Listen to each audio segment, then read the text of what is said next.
Podcast is intended for mature audiences. The views and opinions expressed are those of the panelists and do not reflect in any way those of the podcast partners, sponsors, or affiliates. Enjoy. Hi, this is Michael Buffer, and you're listening to the voice of the people. Let's get ready for Boxing Voice. BoxingVoice.com. You need that fear. All I'm trying to do is make a stand for something that I truly believe is right. I truly believe is right. I want to be like you. Come on, man. I'm the face of boxing. I'm the cash cow. I hold the record for being with you. My drop. I know my situation. I don't want to fight. Production. But it's going to be very difficult for both of us. BoxingVoice.com. Welcome back, ladies and gentlemen, to another flagship edition of the Boxing Voice Radio, hashtag TBV podcast. Find us easily. Remember that number to call in is 1-425-569-5241. We got a couple of topics to discuss with the fight fans tonight, and we're going to be talking none other than Canelo Alvarez, Gennady Golovkin, the rematch. Golden Boy wanting to go immediately into that, as well as SOG, pound for pound, number one, number two, number three, no number at all. The man retired. We'll discuss and bounce that one back and forth with my host. And then we're going to talk Jorge Linares taking on Luke Campbell over the weekend, as well as Oscar Valdez, Gilberto Ramirez. We have some Glenn Tapia, Gabriel Rosado news, some Anthony Joshua, Pulev news. We're going to be talking a lot of boxing. So let's head on out to the Golden State and start to talk to some of our co-hosts on today. Gennady Golovkin Production. This is a beautiful performance against a very tough guy in Michael Johnson. How do you feel about it? Fuck that. Conor McGregor. BoxingVoice.com.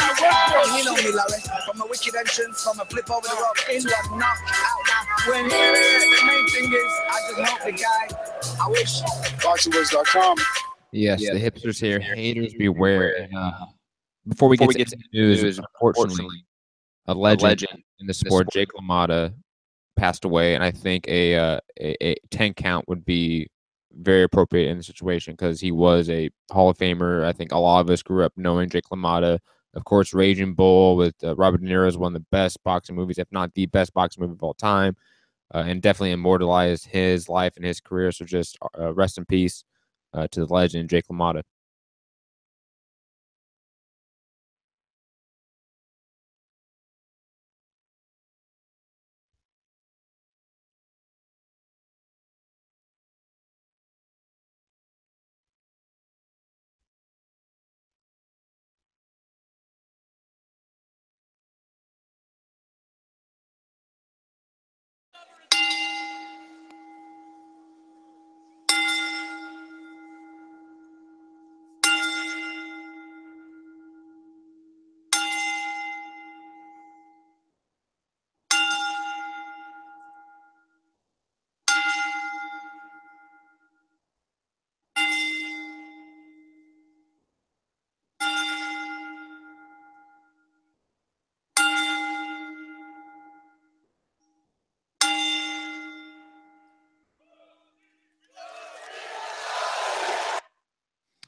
Just wanted to definitely put that out there, because, again, true legend in the sport.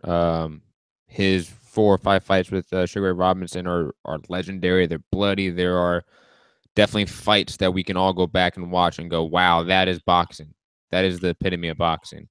And Jake LaMotta did epitomize the good, the bad, and the ugly of the sport. So just rest in peace to him. And, of course, we have tons of boxing to get to this weekend. Oscar Valdez, Gilberto Ramirez, Linares Campbell, Joseph Parker, Huey Fury, and, of course, the retirement of pound-for-pound number 1, Andre Ward. Just a ton of news to get into. And, of course, the big topic is Canelo Alvarez versus Triple G, the rematch, going to happen Cinco de Mayo 2018? I don't know. Can't wait to chop it up. All right. Well, let's head on back to the Garden State, to Doomy Dooms, the amateur Doomsday. What's going on, brother? What's going on, man? And Man, that's a lot of crazy news, man. I think the one that's surprised me the most, that caught me off guard, was Andre Ward retiring, and I can't wait to get into that. There's a lot of good fights. Off guard to put you to sleep. You sound like you're tired over there. I mean, the one that caught me Listen. I got the coffee right here, man. It was a lot of steps walked in New York today. It was, man. I almost got Man. 10,000 without working out today. Yeah, it was. I'm tired, and I still got to go to the boxing gym. But anyway, we're gonna get into some good topics right now. You got Jorge Linares. He's gonna be definitely stopping by later, and let's get into the topics. I don't know if Linares is 100% definite. You know, it is fight week, but we do have Monster Piece on the job. It is said that he may make a 15-minute stop. If that's the case, we'll have him on, and maybe you guys could put your questions in the chat. Maybe we might get one of those questions off for you if it's good enough. But let's get into, I guess, the big topic over the weekend. Canelo Alvarez, Gennady Golovkin fought to a draw. Controversial draw. Fight fans definitely split down this. If not, leaning towards Golovkin should have gotten the nod.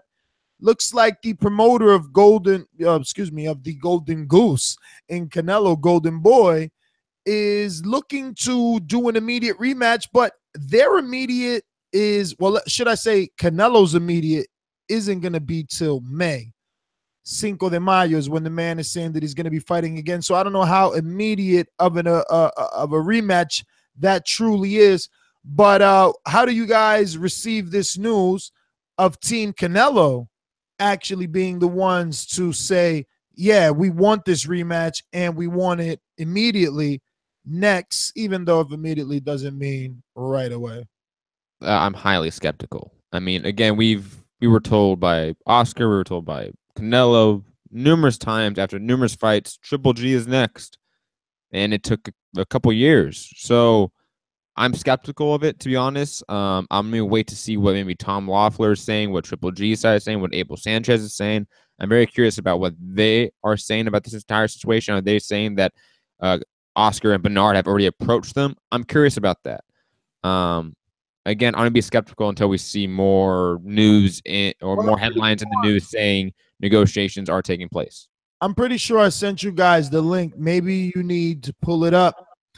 Last I remember, Loeffler was very detailed in the interview saying that he had already spoken to Golden Boy at least 3 times. If that's the case, then it seems more likely. But again, this is a fight that took a while to get to. So I wonder if we're going to take a while to get to the rematch. I wonder if like rematches like the Andre Ward Kovalev one where they were instant. I wonder if that's going to play a factor in just that the culture of the sport right now is instant rematches. Frampton, Leo Santa Cruz, even though the trilogy wasn't instant, the rematch was. So that is sort of the culture of the sport right now. So it might happen, but I'm still cautious. As far as dates go, are they still aiming for May? Of course. That would be the Yeah, Canelo said he's not fighting until Cinco de Mayo. I got some quotes here, and I quote, yes, we talked already about 3 times today, and we both feel the same. The best way to go is the rematch, a direct rematch. So we agreed to sit down later this week and start discussing it. So we all know that first contract between the two contained a rematch clause that was held only by Alvarez in the event that Gennady Golovkin would have gotten the win. Now that they both got that draw, there's really no rematch clause to exercise. But Canelo, being the cash cow, can obviously, push for that rematch. And I quote, you had people who had it for Canelo winning. There's other people who had it for Golovkin winning. There's people who had it a draw. It was a close fight. It could have gone either way, but it delivered. The fight was great. It was fun. Think about those last 3 rounds, how incredible it was. Everyone was on their feet. So when would Alvarez and Golovkin take place? Well, it won't be this year. And I quote, it won't be this year. It'll be sometime next year. We'll sit down and start discussing it, said Eric Gomez, the president of Golden Boy. So both teams giving quotes already, both teams saying it's going to happen, both teams saying next year. Now, Canelo is the one that said he's not fighting until May. So that leaves Gennady free to do what he wants, but we seen that Golden Boy was not happy with him trying to get a fight in between Canelo. Do you think they try to roadblock him again? I definitely don't see Triple G taking another fight if the Canelo rematch is there for May. I mean, I don't see the reason for it. And plus, let's not forget that this was a hard fight. Both guys took really hard shots.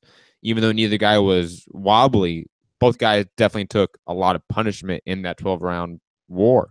So Triple G, and at his age, Triple G probably should take the months off and rest a little bit, then get back into training camp. I see no need to go after Billy Joe Saunders and get that other belt. I mean, what else is out there? Daniel Jacobs rematch? That's risky. That's dangerous. There's no reason for it. No, you wait for that Canelo rematch. If that's on the table, that's legitimately on the table, you wait for that and you push everything for that because that's the money fight. And that's a bigger fight in terms of legacy defining than any other fight on the table. It's over 7 months anyway of break time from here till May anyhow. So I think that's enough time for both of them to be recovered from whatever they took in that bout. Wow, you sound so tired. I mean, is it really 7 months break time from that? Nah, I think I'm getting sick too, man. You know, my girl was sick. I think I'm getting it now. Are you really getting sick? Yeah. Oh my God, bro, you're bugging me right now. I mean, I don't know. I mean, listen, you call it break time, Matt. I call it father time. Canelo saying, yeah, we ain't fighting until May. He wants Gennady to get just a bit slower. And you're talking about skeptical. I don't know, man. I think that Golden Boy and Canelo are smart. They don't want any Daniel Jacobs jumping in here and being the first guy to beat Gennady Golovkin. They almost did it in their eyes. They did do it. And he's looking vulnerable right now. You let someone else get in there and all that hype and luster that is Triple G might be lost to another name if Canelo doesn't sign on the dotted line and get this fight official, right? I mean, because he could easily take another fight. Billy Joe Saunders, we talked about it, how he's slowly becoming a formidable adversary for Gennady Golovkin, definitely in terms of at least boxing skill. It may be one of those fights Golovkin wins and still looks terribly bad. Yeah, but then again, I think Billy Joe Saunders is totally out of the equation. Unless Canelo and Golden Boy are not serious about the rematch, then it's Billy Joe Saunders probably either in December or early next year, right? But again, if Tom is saying that they are calling him, that Golden Boy is calling him 3 times a day to talk about this rematch so soon, there seems to be at least some evidence that there's interest in it from Golden Boy's side. So again, I think we're going to wait and we're going to just see. And this fight's going to be announced probably in the next month or so, I would say, if the rematch is legitimate. You think it would be a good thing for them to get ahead of themselves, Alex? Maybe go ahead and sign a fight this year, start some pre-promotions this year? Or is it necessary to sign a fight now if you're not going to fight till May? I mean, we could wait till next year after the holidays, right? Yeah, I mean, I could kind of look at it like a turnaround fight, like when, Mayweather fought Maidana. It was a close fight, and, they did an immediate rematch, and, just as many people were interested in that fight. I'm pretty sure that they'll push for this fight. And I don't know, Matt said it in the month time, something would be signed, but I mean, it makes the most sense. Billy Joe, I mean, he has a belt, but he just the Gennady and Canelo fight for May is the money fight. So I'm pretty sure. Yeah, no, but the question is more along the lines: should they sign it before next year and get a head start on the promotions, or does it really matter? I mean, this year, next year. Should Canelo and Triple G sign now or ASAP instead of waiting until 2018? Yeah, like, should there be a contract in place? Should writers be saying, oh, they signed already for a fight in May and we got 7 months? Like, should they start the promotion now? I mean, the more time you have in promotion, the more exposure you're getting for the fight. So yeah, I mean, I would definitely have them sign the contract ASAP. You know, the more promotion that'll be involved, the more people will be. You know, they'll have their eyes on the fight early. They'll be anticipating it. Well, let's switch subjects to some pretty saddening news. I received this news on my way to the Sergey Kovalev press conference this morning from New Jersey to Manhattan. I was going to what is that? The Renaissance Hotel in Manhattan, New York for Sergey Kovalev versus Slava Shabaransky. His comeback, more like a tune-up. I believe Shabaransky's coming off of a Barrera loss, not even coming off of a win. No, he's coming off a win. He had a tune-up, I believe. It was off television. Okay. So it wasn't against anyone that I think you would remember. I can look it up really fast if you want me to. He is trained by Manny Robles. Don't know if that's still in play. What is in play is a fight versus Sergey Kovalev on HBO in Madison Square Garden on November 4th, I believe, right? Which is kind of the same day that we need a date on that, producer. What time is Kovalev scheduled? Is it 4th or 14th? I'm not sure. For November?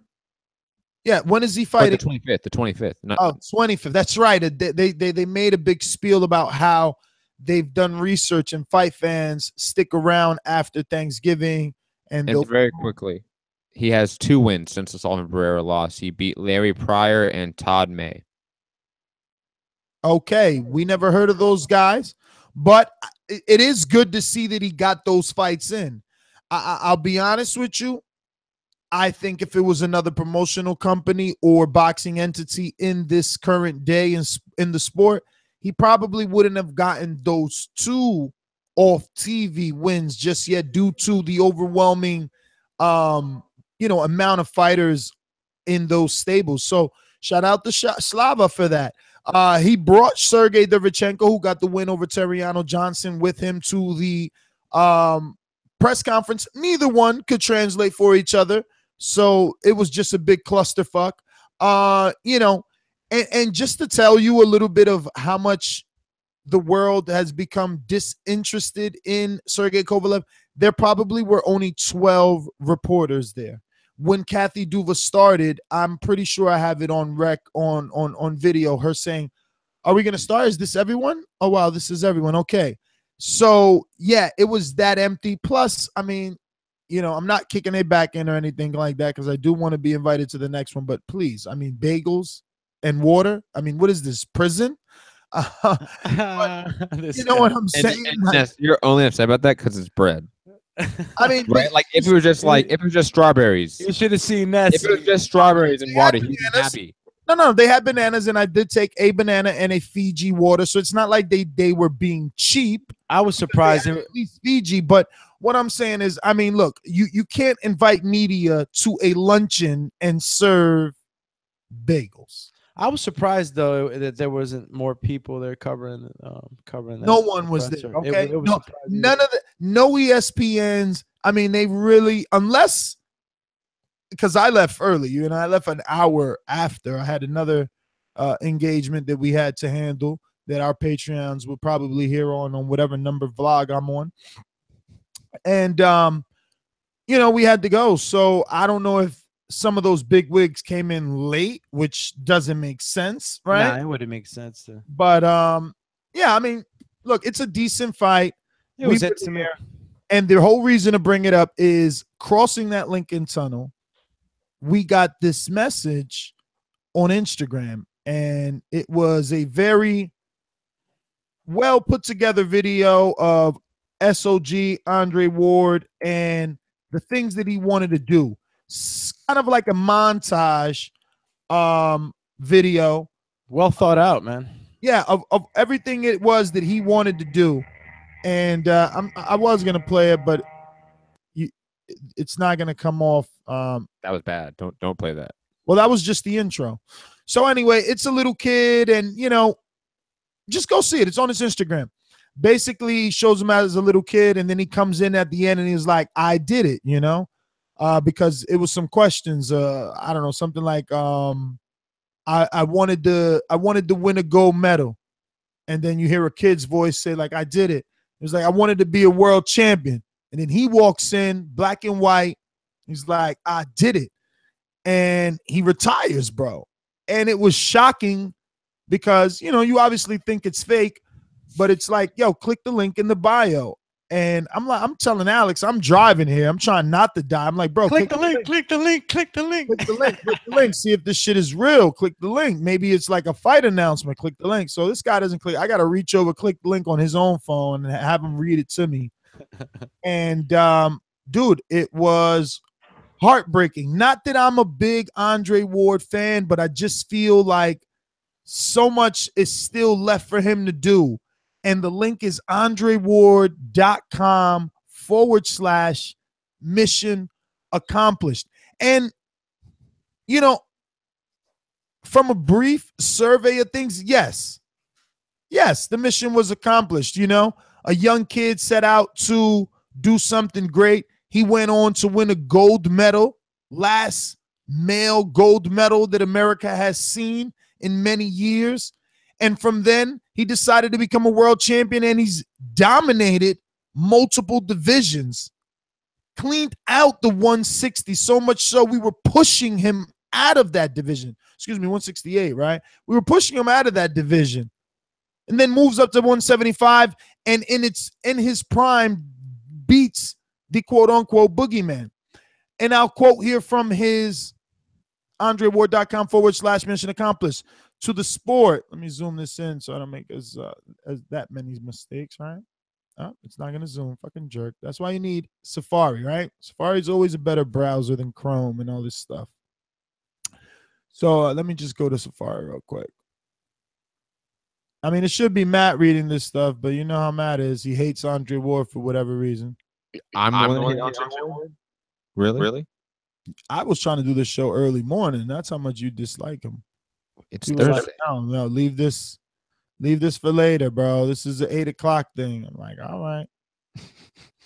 So to the sport of boxing, I love you. You've been by my side since I was 10 years old. You've taught me so much. You've humbled me. You've promoted me. I've sacrificed a lot for you. But you've given me more than I ever thought possible. You've given me a platform, made me a champion, and helped me provide for my family. I am forever grateful to you. You and I will always be synonymous, connected at the hip. Thank you for all the wonderful people I've come in contact with because of you. I've made friends for life. As I walk away from the sport of boxing today, I leave at the top of your glorious mountain, which was always my vision and dream. I did it. We did it. From the bottom of my heart, thank you to everyone who has played a part in my journey. You know who you are. I could not have done this without you. I want to be clear. I am leaving because my body can no longer put up with the rigors of the sport, and therefore my desire to fight is no longer there. If I cannot give my family, my team, and the fans everything that I have, then I should no longer be fighting. Above all, I give God the glory for allowing me to do what I've done for as long as I have. Andre SOG Ward. End quote. That it's still sad even fucking reading it myself, dude. I mean, I wanted that Adonis fight, and I wanted him to get his money fight for him. You know, I wanted him to get his Roy fight, like, and fight a heavyweight, fight a Tony Bellew. Seeing that Bellew and Hay were close to agreeing, I never suspected this. This came out of left field for me. It's corny, like I'm Sergey, in the sense that I still want to see him the way I want to see Floyd. You know what I mean? Like, I wasn't happy when Floyd retired, and I think that, you know, he should definitely There's plenty of people out there that are gonna think the same thing, that, you know, he's saying that now and that he's gonna come back for a big fight. So, I mean, we don't know exactly if this is gonna be the definite end. We don't know that for sure, but, you know, it's a guy like Andre Ward. I don't know. Andre Ward strikes me as a serious type of guy. Yeah, exactly. You can say this is not a definite. I mean, I heard people at the press conference today telling. Well, I was gonna finish my thought, but yeah, I mean, that was it. I was gonna say that Andre Ward, being the guy he is, I don't think he's motivated by the money. You know, he's a good. I think this is he solidified his legacy. That's not what I was gonna say. I was gonna say the people at the press conference were saying that this is a negotiation tactic, Matt. That this is a way to have his phone ring. And I said, who the fuck retires to get their phone to ring? Yeah, something that. I'll be honest, I don't care. I didn't care when Floyd retired. Hater, bro. No, I'm not a hater. I'm not a hater. I didn't care when Floyd retired. I'm not gonna care when Andre Ward retires. The only time I really care when someone retires is when they retire too late. When they go on and on and on and on, and you can tell they're punch drunk, you can tell they're damaged, and they're still fighting. That's the only time I care about a person retiring. If someone does the Ward route where you go in, clean out one division, and then you're one guy left from cleaning out another one, and you arguably beat up the boogeyman, I'm good. You made your money. I'm satisfied because I know you did your thing. You went in there, cleaned house, made money, and you're leaving with your health intact in some way. I'm happy with that. Good for him. I think all the blessings to him and his family. I hope. I'm pretty sure he's not going to be a boxer that's broke in 20 years. Like Ward does. Like again, like you guys said, like he doesn't strike me as that type of guy with that sort of character. So he seems to be done. Then I don't want him to be around in the sport where he's done. Kind of opens up the division. I'm sad, Ward. It kind of opens up the division. I mean, it does, and that's what's even worse, bro. Like everyone on now is gonna get a title, and you know none of these guys. Maybe Kovalev could be dominant again. You know, we're not gonna see Adonis. I mean, this is just man. It happened in heavyweight. Vitaly retired, and then Deontay got a belt. He retired after a loss. Joshua got a belt. He retired after a loss. The torch. Oh yeah, Vitaly. Yeah, Vitaly was the one with multiple belts that relinquished them because he retired, and that's how Wilder got a belt. Retired because of Joshua got a belt. Bro, he retired because of old age, though. He was tired. He already had grays. I mean, Ward is what? How old is Ward? No, but it's the same sort of thing. Like, but he's been doing it for a while. I'm just saying, when a dominant champ retires and opens up the division, it's not necessarily a bad thing. Oh my God, Ward is so young. He was born in '84. What the This dude is cray. He's really like, yo, I got the big bucks. I'm out. He made at least $20 million with his 2 fights with Kovalev. Damn, B. 20 mil in boxing, that ain't shit, bro. Whoa, what are you talking about? De La Hoya was getting paid 30. Tyson was getting paid 30. Floyd getting paid 30. You're talking about the less than 1% of boxing. He's like 2 fights away from something crazy big. Never from that. He's not close to guaranteed 20-30 million a fight. Listen, people were writing articles about him versus Joshua. People were writing articles about him versus Joshua. There is a possibility. But that wasn't realistic. That wasn't realistic. A lot of people took it serious. You're going to make it sound unrealistic because you're a hater. You're like, oh, I'm a hater. Let's move on. This don't deserve a whole show. You a hater. I didn't say it deserve a whole show. I'm just saying. There's plenty of people. Listen, man, right now people will pay. Dude, you're the one that hates watching Andre Ward fights. Bro, you just making shit up now, man. I'm the one. Doomsday. You hear this? I'm the one making it up now. I'm the one making shit up. Come on, man. Like, bro, when did I say Ward was never the most entertaining guy. No, it was never the greatest interview, but he's a Hall of Famer. He's a great. He's one of the greats of his generation. And he retired with the bag and with his health intact. Why would I be sad about that? Why would I be upset about that? Because he didn't fight Adonis? Because he didn't fight Bellew? A lot of people really wanted to see that fight. That's great. It would have been a great fight, but I'm not going to cry over a fight not happening. You know, I'm just saying, I don't think that it's.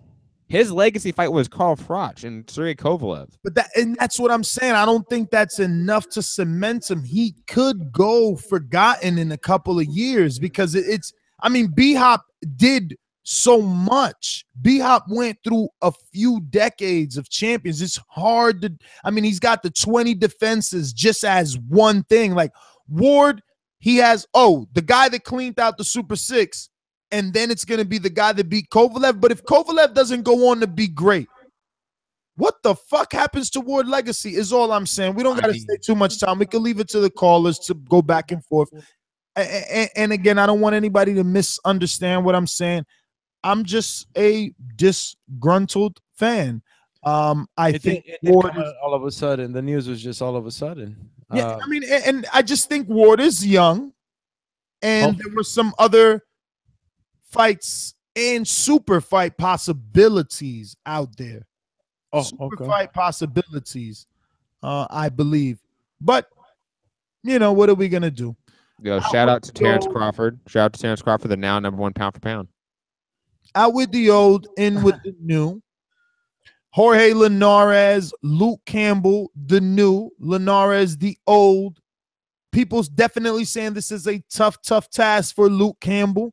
I am going to say that Linares should be the superior boxer here. Luke Campbell will have to impress me to win this fight. And I think he's going to need to have some power. I don't remember watching Luke Campbell. I don't know. I'm going to have to go through his resume real quick and see. 2012 Olympian. So I don't think he's, a stranger to the big lights. Yeah, amateurs and pros are two different things. Yeah, but we know that the Olympic stage is huge.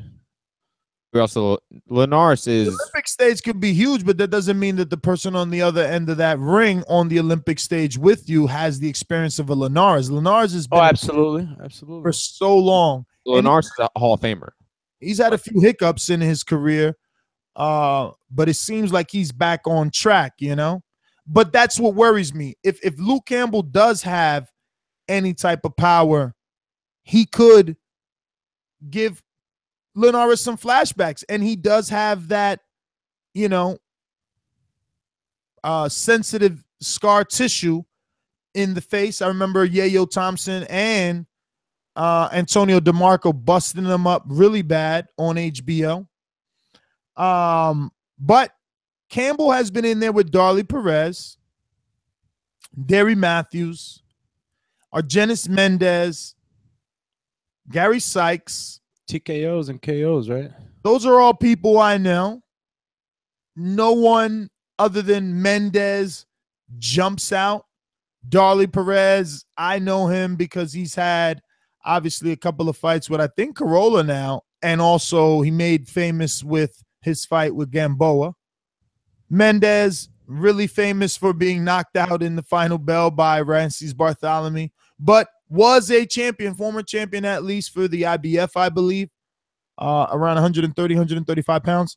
So this is definitely a step up for Luke Campbell. Linares, again, such a accurate and precise boxer. Good counterpuncher. Very fast, too. This is definitely a tall task for Campbell, but it is going to be in Campbell's hometown, or at least home country, right? No, it's actually in LA over here, right? Oh, that's right. It's in the Forum. Yep. Ooh, damn, super tough task for Luke Campbell. Not a hometown fight. Okay. Well, we'll be on hand. We'll both have Sean Zatella and Aaron Cantu. But guys, what are your thoughts here? Don't jump. Who's first? I think Linares, like both Doomsday said and Ness said, has the levels, has the skill. His counter punching game is legit. His accuracy is legit. I think he is potentially a Hall of Famer. And I think he has gotten better with age. I think he has gotten better in the last few years. He seems to have put it all together. You see from the Corolla first fight to the rematch, the IQ and how there are just levels to his game that a lot of us don't see. I mean, you know how Canelo's that slick Mexican? Well, Linares is a slick, was he Argentinian? Not Argentinian. No, I think He's something. He's Venezuelan. Venezuela. Yeah, he's Venezuelan. He's a slick Venezuelan. He's He gonna be the had- first Venezuelan showcase a HBO card too. World. especially with him being on Showtime recently. It's interesting that he's on HBO now, but that's sort of a different topic. But I think Linares definitely is going to wash him. Going to be the first Honduran to fall asleep on a live podcast. Possibly. You didn't see the chat what I wrote to you guys. Yeah, my throat is a little dry. Go get some water, buddy. No, I've been drinking water. Yeah, I think I might have to take a lasagna or whatever the hell that. Someone's getting sick. Go for a run, man. Yeah, that's what I fix everything with, a run and green tea. Yeah, man, you fight it off, bro. Now I'll try. The way Matt was fighting off those hooks from Mark. Anyways, we digress. This is a classic old line versus the new line. It's gonna be a test for Luke Campbell, man. I mean, look, Jorge Linares is a good counter puncher. We already agreed with that. Yo, so how's Linares Hall of Fame? I think he can slip in there. I think if he gets in hold on, let me finish. Ness. If he goes on and beats Luke Campbell and then beats a Mikey Garcia, he goes on and beats maybe like a Robert Easter Jr. Oh, so he's Hall of Fame, assuming he does all these things. He needs one big win with these current crops, and he's definite Hall of Fame. I think he can arguably slip in there when we have the likes of Ray Mancini and Matt others. Matt Logic. The Hall of Fame level is very low. I mean, come on. Matt Logic. So, you guys are all done with your Linares prelim thoughts? Yeah, Linares should win by unanimous decision. Wow, decision, even though he's knocking people out in sparring. Check out his Instagram. I know. That was insane. I don't think he'll knock. I think he'll score a knockdown. Yeah, he'll hurt him a couple times. I don't think. Yeah, I think he'll score a knockdown. But Luke Campbell's a tough kid. Google Linares Instagram to watch him knock out his sparring partner, and it's not no altered footage like McGregor, that's for sure. What else do we got on the docket, ladies and gentlemen? We got a lot of headlines. Let's mix in here. Well, actually, let's go out to the young champion, Oscar Valdez. And Gilberto Ramirez. Sidekick Gilberto Ramirez. They package these two as a package duo every time out. They're taking over Arizona this time. Shout out the Raging Babe, kind of semi-lead promoter on this one, out there helping out Russell Peltz. I don't know who the hell Valdez is fighting. In the picture, the picture that he posted on his own verified Instagram of his opponent has some sort of WBO strap. I don't know, is that regional or what? Was that a once upon a time pick? I have no clue. The funny thing is that the post had over 4,000 likes. Popular kid. I know 4,000 may not seem like a lot for standards of McGregor and Mayweather getting close to 1 million likes on their posts. But for a young champion in Oscar Valdez, 130-pound division, maybe 135 pounds, something like that. I mean, Matt will get it right for us in a bit. 126. Look, 126. There you go. So he's in the Carl Frampton, the Leo Santa Cruz division, the Gary Russell Jr. He's in that division. Exactly. That's a lot of attention and a lot of admiration that they're showing him. No one's saying, oh, man, you're supposed to be fighting Leo or Abner or Caro. No, they're happy with these guys that they're finding for him. I mean, the last guy was what? An Argentine dude that we never heard of? No, he was Mariaga. No, the last guy before that he beat up with all left hooks. Yeah, that was some South American dude. I have no idea. Exactly. I mean, I don't know, bro. He's getting a lot of passes. I'm okay because I'm kind of one of the main host that stands around here, and it's like, hey, man, he's not ready. Let's give him I like to see him get another 1 or 2 fights before he fights, XYZ. So I'm not that upset, but I am shocked that the world is okay with it. This is now his second, third, maybe fourth title defense versus someone we've never heard of, someone just plucked out of the rankings. You have to remember that Oscar Valdez was brought up in the LA regional scene in a very organic and a fan-beloved way. Like, fans instantly gravitated to him in LA. I remember going to StubHub cards or Forum cards, and he would be on the undercard. He would have 2 fights or 3 fights, and he would draw a crowd. There would be a dozen or so girls in the back chanting, Valdez, Valdez. Like, he's a good-looking Mexican in LA. That sells here in the southwest of the United States. Yeah. His style too is it's exciting. It's always been built for the pros. I think his style is built for the pros. A lot of action. He throws a lot of hard shots, real tight with his punches. And I think that because the way the Mexican fan base is, they do ride with theirs a lot. They do. And Valdez has become theirs. Same with Gilberto Ramirez.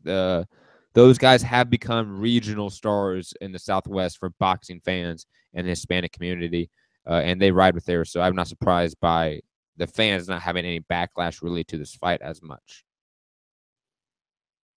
And plus, like you said, I think a lot of people also are understanding that he could use maybe a couple more fights before he fights with Frampton or Leo or Abner Mares.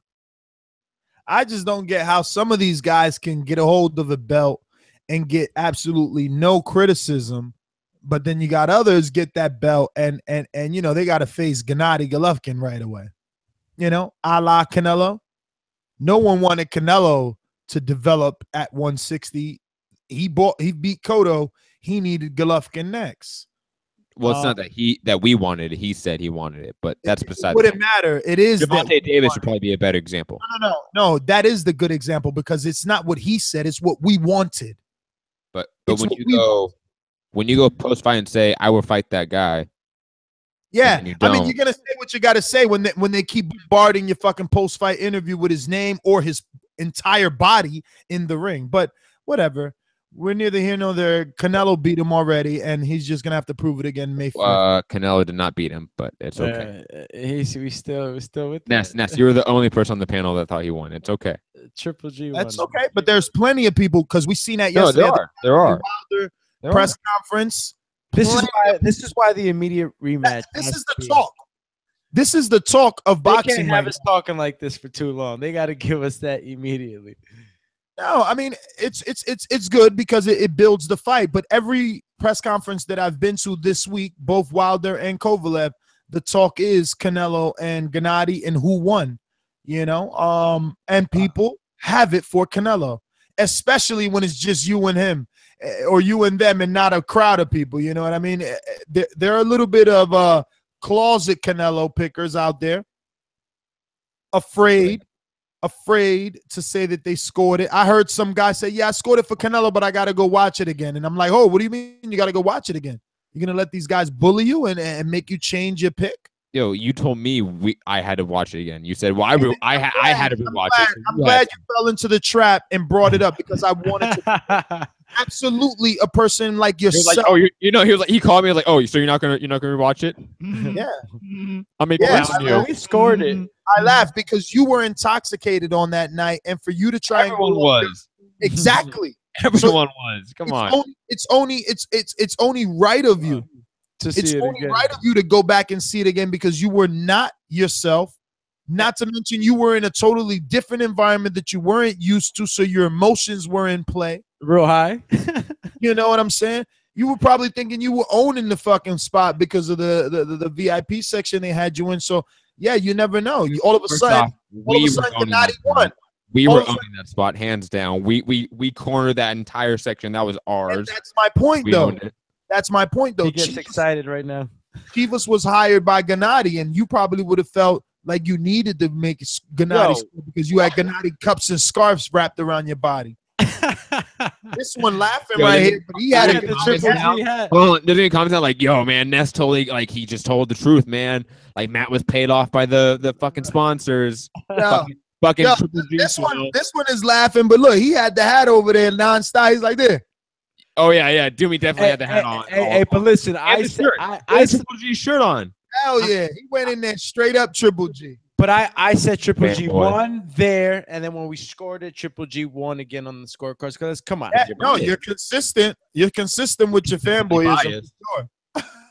yeah, that's why we need this immediate rematch. All right, let's get into this other topic. It's going to make us, on a personal level, very happy. Maybe not Matt, because, he gets nightmares from the Jersey Boy Boxing Club. But that's a good one. Listen, we're definitely excited to announce that Glenn Tapia and Gabriel Rosado is official for October 14th, I believe, right? Is that right? That's a bad on ESPN. In Las Vegas. How dare they, right? How dare they? From that standpoint, like, when are they going to learn their lesson? What was that guy? What is it? Randy? No. What was the guy that said, can't we all just get along? Well, from In Living Color? No, man. The actual guy that went through the fucking beating and said it. Jesus. Oh, Rodney King. Yo, look at this guy respecting the shooter, not the one that got shot, not the shooter. Talking about In Living Color. No, so yeah, man, can't we all just get along? Like, why are we counterproducing fights here? Like, or counter, what is it? Counter-promoting. Counter-promoting, whatever. Why are there two fights? Like, we got this crazily stacked October 14th. Now you got Leo Santa Cruz, Abner Mars in their tune-ups. Then you got, Erickson Lubin taking on Jamel Charlo for the WBC. You got Jarrett Hurd defending his IBF with Austin Trout. What's the other fight on that card? Another good middleweight fight. Oh, you got Islandri Lara defending his WBA super title versus, Terrell Gachet. And now Golden Boy goes and makes another damn good fight in the middleweight division. But on this day, how are we going to view it?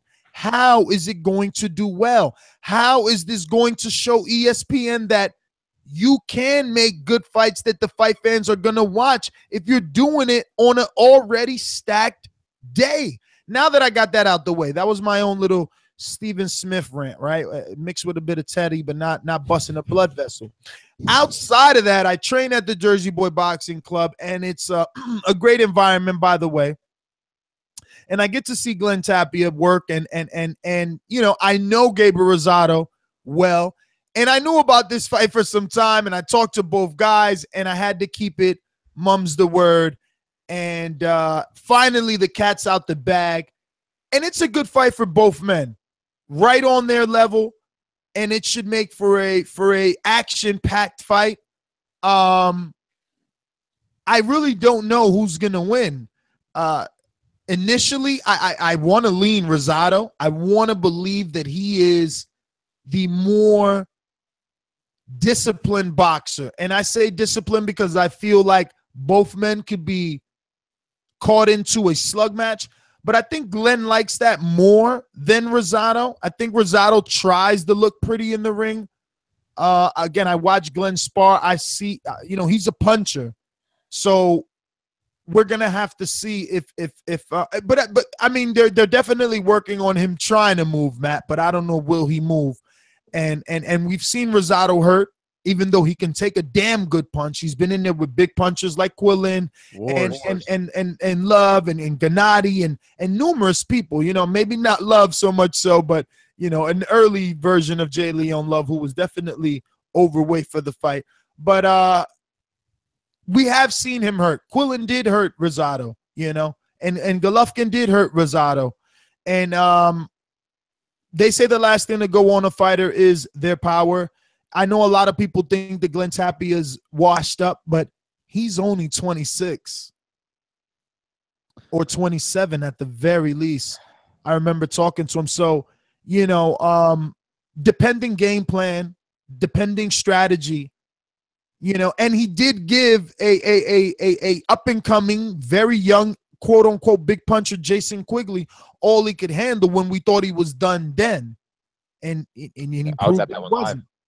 He proved that he wasn't. But what's your thoughts now that this one is official and we can actually talk about it outside of closed doors? Again, I like this one. I think it's a very entertaining scrap. I think we all know that the style matchup is probably going to produce an exciting fight. But I think there's a lot of red flags with definitely Glenn, and I would at this point probably even say Gabriel Rosado, that these guys are both a little bit shop worn. That these guys definitely do look like they've been in wars. And you can tell when a fighter's been in wars and they look different and they look slower. And when they take a shot, it looks different than when you're healthy. I'm concerned from a health standpoint for both these guys, I'll be honest. But this fight's exciting. This fight is going to be a war probably. And I just hope both guys are healthy afterwards. I think this is a great matchup. Actually, I'm excited for this. This is like the battle of the underdogs. You know what I mean? Gabe Rosado, he's no stranger to adversity in the ring. He's fought with a broken orbital bone. I mean, he's fought Gennady Golovkin, all bloodied up. So we know this guy knows how to go to war. And as me and you know, Ness, Glenn, he's a puncher, and I think this makes it for an exciting fight. I don't know who's slicker. I know Glenn can box too. It's just it's going to be a matter of game plan, I guess. And I mean, who they're going to use in their sparring sessions to prepare? What are they going to game plan on the definitely know Glenn is getting a lot of world-class sparring, revolving sparring. Who Rosado's going to use? Not sure. We might have to go back and watch that Rosado Murray fight. I didn't hear anyone saying Rosado was robbed against the Murray fight. Yeah, I don't think because anyone really cared that much. Like nobody was invested in that fight in the same way. Like with Canelo Triple G, everyone's invested, so everyone feels like they have a stake in it.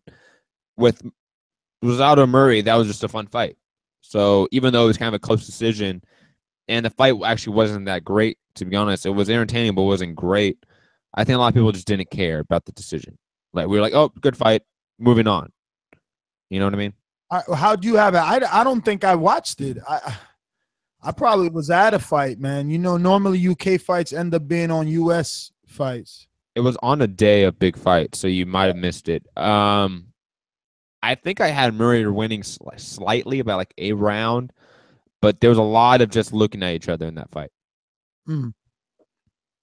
I didn't even see that fight. I think I didn't. Yeah, I'm telling you, it might be one that we road work go back and watch.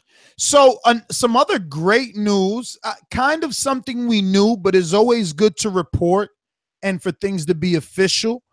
Anthony Joshua, how do you pronounce this guy's name? Kubrat or Kubrat? Kubrat Pulev. That fight is officially going to be on HBO. Excuse me. That was a mistake. It's officially going to be on Showtime. Showtime definitely showing they are invested in boxing. Definitely invested in Joshua. Well, boxing itself. Or just the heavyweight division, too. Well, I mean, putting a lot of good boxing itself, I mean, with all the fights, come on, bro. No, you're right, but I'm trying to be more specific. I think they are truly invested in the heavyweight division. Heck, they brought Klitschko over, basically. Like, think about it. They brought Klitschko, HBO Klitschko, to Showtime for the Joshua fight. They have Wilder there. Even though his next fight's on Fox, Wilder has fought on Showtime numerous times. He has a relationship with Showtime, obviously. So wait, Wilder's King Kong fights on Fox? Yes. Right? Isn't it on Fox? I don't know.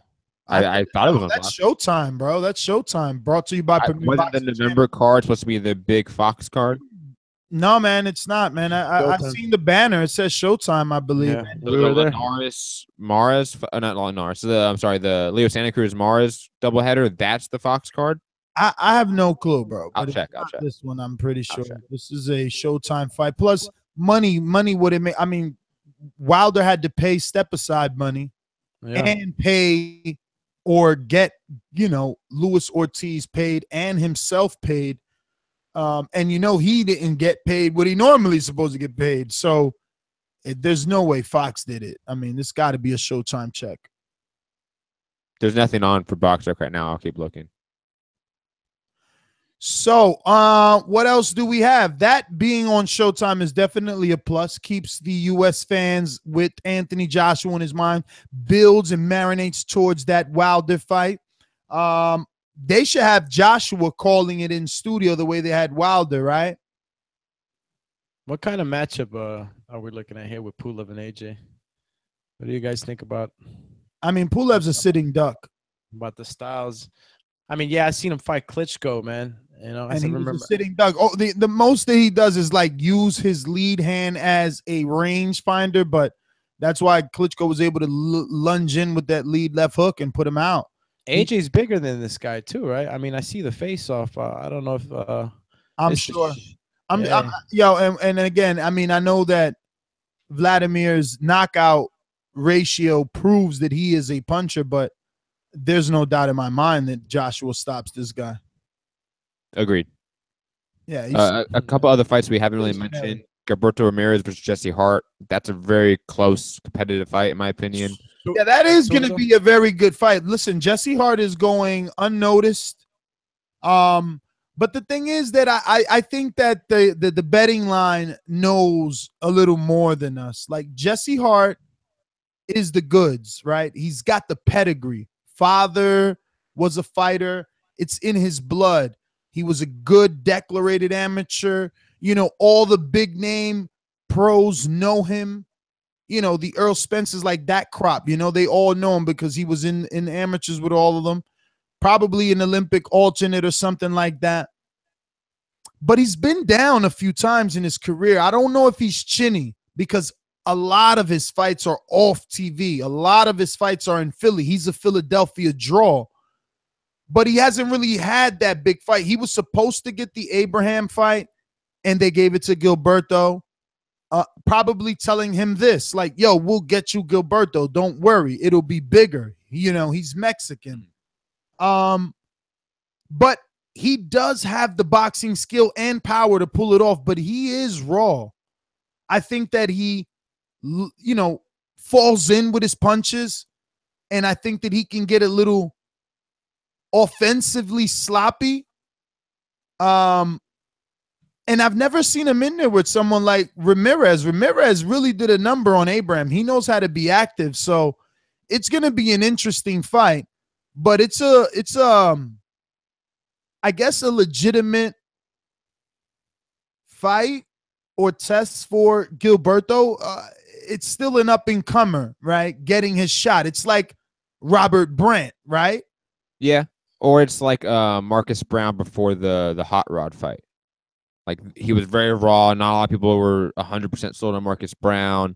Yeah, it was a close fight that a lot of people thought he's got a gift decision in against Hot Rod, and then goes out there and pretty much demolishes Thomas Williams. And everyone thinks now Marcus Brown's a legit contender. You know, Jesse Hart could be that guy that, you know, we heard some things that, you know, we didn't see because it was off TV. You know, he was knocked down. We don't know about him. And then he goes out there and he could have the best performance of his night against Gilberto Ramirez and pull off the upset. I think there's a lot of guys we sort of, me included, said they were the goods. Gilberto Ramirez and David Benavidez were two of them, in my opinion, that I was like, those guys are the goods. And then David Benavidez just went life and death with a no name. So I'm hesitant, actually, with this pick. I think Gilberto Ramirez should win by unanimous decision. But I think this fight's going to be a lot closer than a lot of people think that are picking Gilberto. Yeah, definitely, because, again, this guy, Hart, you just got to be a real hardcore. You had to come to Philadelphia area, watch some of those fights. You had to watch interviews to see how they were. You had to be live, really. But that could also say something for the level of opposition. And maybe he isn't going to be a roadblock for Gilberto. And Top Rank will be meeting their quota, right? Giving their guy the opportunity they said they can get him. Anything else on the docket before we have a major world title fight left to talk about, and it's on YouTube pay-per-view. Oh yeah, you know, I'm very happy about that. I'm very happy that they were able to get that deal, but you know, you got to pay for it. It's actually a pay-per-view. Yeah, that's YouTube pay-per-view. I wonder how much is it. Does anyone know here? No, but I'm pretty sure there's going to be hundreds of links like within seconds because it's YouTube, right? Right, there has to be. I wonder how they're going to deal with it. I wonder if they even care, to be honest. But it is new. Like, it is. It has a very sophisticated content ID software system, so I'm sure they'll be on it. I just don't think they will be able to contain it. Agreed. And let's be honest, we couldn't even contain Mayweather and McGregor, and they tried their hardest to contain that, and over 100 million people saw that illegally. So these things just happen in today's age. But that is just an awesome idea. I think we should give him like a round of applause for putting a great fight online for everyone to see. I don't think we're going to have any geo blocking, I believe, for this fight. And I think it's a great fight. I think Fury is a fantastic prospect. Well, there is some geo blocking. They put out a list. I have a press release with the numbers of countries that will be allowing it on YouTube. US is one, and what looked like maybe a dozen others, but definitely some countries will not be able to stream it. But it is a great idea. I hope that other UK. I don't get why Sky Sports, for instance, doesn't put out a YouTube channel, which they have, and they charge US pay-per-view. They already charge so little for theirs. They should charge us like $5 to watch their UK stuff, right? I mean, and they would make a ton of money. A ton, especially if they get strike a deal with ThaBoxingVoice to promote those things like that. But they should definitely. Hold on, very quickly. I found the price to buy the fight. I found it in pounds. It's 15 pounds. I have to do what is that, like $16? Sounds cheap is all I know. Don't know if I'm paying for it though. I'm not really a huge. Really? Hell yeah. Yo, the biggest fight on Huey Fury's resume is Fred Cassie. But he doesn't pass the eye test to you? Dude, I'm not paying for nobody who hasn't even had a legit fight yet. You're crazy, man. Yo, I think it's arguably probably the best fight of the weekend. You can make that argument. It's the best fight of the weekend. All right. I think that it is no different. Actually, I think that Luke Campbell is more experienced than Huey Fury. Yeah, you can say that. But I think that's probably more of a mismatch. Maybe, but that is your opinion. You don't agree with that opinion? You don't think Linares Campbell's more of a mismatch than Parker Fury? No. I think Parker. Okay.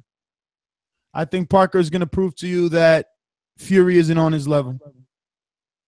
Yo, Parker went life and death with his sparring partner. I know. Parker went life and death with his sparring partner. I'm not even sure I could say that because I didn't like that John Ruiz fight. Whatever happened to poor John Ruiz? You know what I mean? I hate when fighters just like fall into this. I bet he's had like 4 fights off TV. Well, it's time to go out the callers, man. We've been chopping it up. We're actually 12 minutes late. You know the number 1-425-569-5241. Press 1 if you want to voice your opinion here on the Voice of the People hotline. Remember, we're talking about Canelo Alvarez, Gennady Golovkin, and their respected promotional companies shooting for an immediate rematch. We're also discussing former pound-for-pound king, former number 1 pound-for-pound going out at the top of the mountain. Andre Ward retires today from the sport of boxing.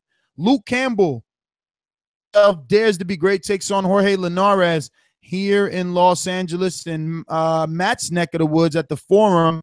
And Oscar Valdez, Gilberto Ramirez take Tucson, Arizona by storm. And we got plenty of other headlines that you can touch on. Huey Fury and Joseph Parker on YouTube pay-per-view.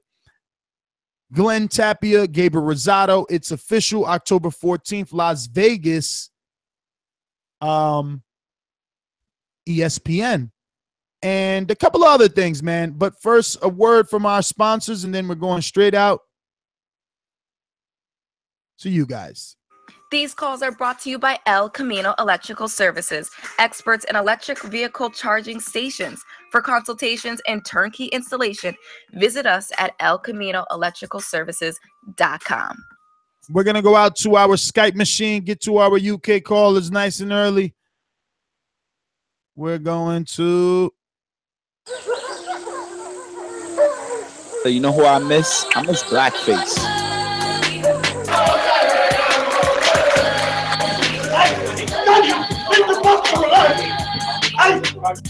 I thought I won the fight.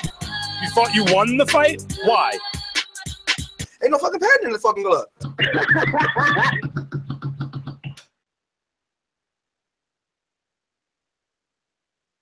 In the past, present, and future. It's currently 1:14 in the AM over here in the UK.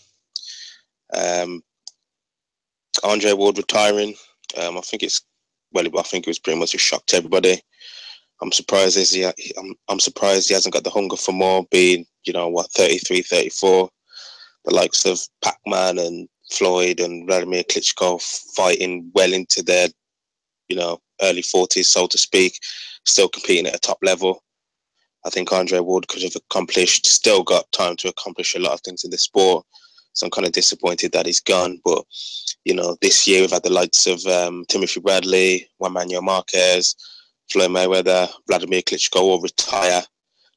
So, just all those names, they're all great, elite Hall of Fame fighters. So, once they get inducted to the Hall of Fame, all those guys are terrific fighters. In regards to the weekend's actions, in regards to Joseph Parker and Hughie Fury, putting my dislike for the man aside, I'm going to pick Hughie Fury in this fight. I mean, I don't like him at all. Don't like the way he talks. He looks like friggin' Sloth from the Goonies. But, I think he, given the home field advantage to stuff, I think he'll pull it off. It's difficult for me to say. I mean, I've seen one Joseph Parker fight when he won his world title against that Mexican guy, and he didn't look anything. He just looked like a completely average fighter. Andy Ruiz. Yeah, that guy. Yeah, he just looked like a completely decent average fighter. Nothing really special. So yeah, that's my call really. That's all I'd say. Just a quick one really. So I'll see you guys. I'll also eat my crow if I lose as well. I haven't really heard the crow sound for a long time. Don't know if people are calling in and making picks and forgetting to eat their crow, or they're just not making picks at all. I don't know. But yeah, you should always floss and look after your teeth, man. Blackface, thanks for calling in as always. And I tell you, what? People definitely forget to eat their crow, man. When it's crow time, they forget to call in, especially for the big fights. It's becoming more and more of a tradition for people to duck that crow. But let's go out to Australia. Early morning in Australia over there, probably 10 a.m. No one can stop me, really. Oh, there's a king croc right there. This croc has enough power in its jaws to whip my ass right off. You did get in the sixth round, in the seventh round. You're going to be the legend and become a legend. Honestly, it's unbeatable. You're going to be the legend and become a legend. Hey, Boxing Voice family, been a while. Yeah, Nestor spot on. It's actually 10:16 a.m. But yeah, good list of topics. Ness, you're not alone. I think Canelo won that fight. By the way, I gave a 7-5 for Canelo. I watched it twice, and both times I think he just did the cleaner work, edged it out. I think the rumors about Golden Boy pushing for the rematch is more than likely true. Like, they probably rewatched the fight and noticed as time catches up on Golovkin, and time is just favoring Canelo, and speed is going to be a big factor in the next fight again. Golovkin's probably going to get slower. Canelo's probably going to get slightly faster, as in his physical prime. So that's awesome. Andre Ward retiring, man, it's sad because, you always want the best fighters to leave on top. But, in saying that, I think there's a lot of question marks still surrounding Andre Ward. There's no doubt he was pound for pound number one. But it's just, it felt like he could have accomplished a little bit more. He could have, I wouldn't say move up to cruiserweight, but, at least wait for another threat or handle the other belt holder at light heavyweight. But so it's sad to hear that. Yeah, great work to TBV for not even announcing probably one of the best fights of the year, Lomachenko Rigondeaux. Ashamed of you guys. You guys got to announce that shit. And yeah, that's my call. You're right about that, man. I can't believe that one is also happening this year, man. We will get around to it. Canelo, Mayweather, Golovkin, McGregor. those guys took a lot of air out of boxing and exasperated a lot of the media. It's definitely been a bit of pandemonium, but things will start settling down. And you know that Old Faithful will always be here, and we'll definitely get that one off, even if not for Rigo's sake. As much as Rigo retweets and talks about listening to this show, we got to do it for him. Plus, I'm picking him to hashtag not afraid, spank that ass. Alex, I know you won't be happy about that. Let's go to the guy that lies and says he's in China, Scorsese. Man, I just want to talk about one topic. Andre Ward, coward move, in my opinion. I took Andre Ward off my pound for pound list after the nutshot victories. He has impressive names, but no impressive performances. Nothing about Andre Ward has been impressive in the sense, oh, he knocked that dude out. It's always when you think about, oh, he beat Carl Froch. Like, oh, he beat Carl Froch, and then Carl Froch beat some. What the fuck did Andre Ward do in the fight? Miguel Kessler, headbutt. Sergey Kovalev, dig shots. First Sergey Kovalev. Either way, go either way type deal. Headbutting in that bout. This man is Bernard Hopkins without the longevity. And I don't even think Bernard Hopkins going to be remembered well likely in 10 years. People not going to know. I'm definitely going back and watch that that sports ESPN classic Bernard Hopkins run. No, the fuck they not going to do that. So I took him off my list long ago. I told people he was going to.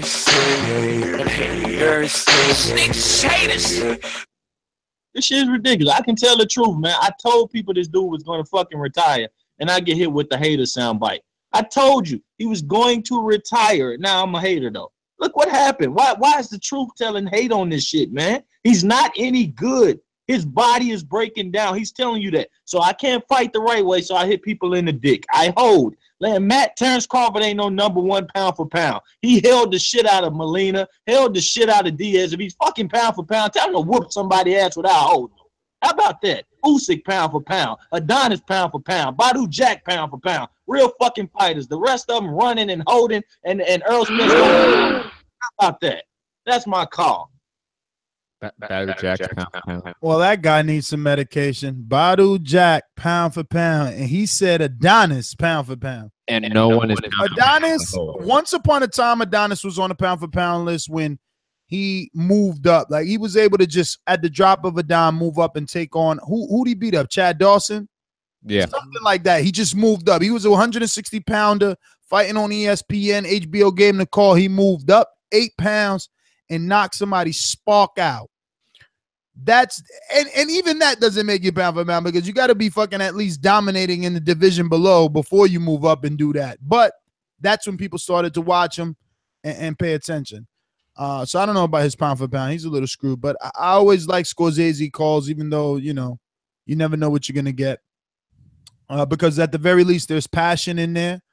And that's what this show is all about. Pasión. Pasión. Solo tú y yo. Y'all don't know. Y'all don't know nothing about that. Bring on the first lady. I'm a motherfucking monster.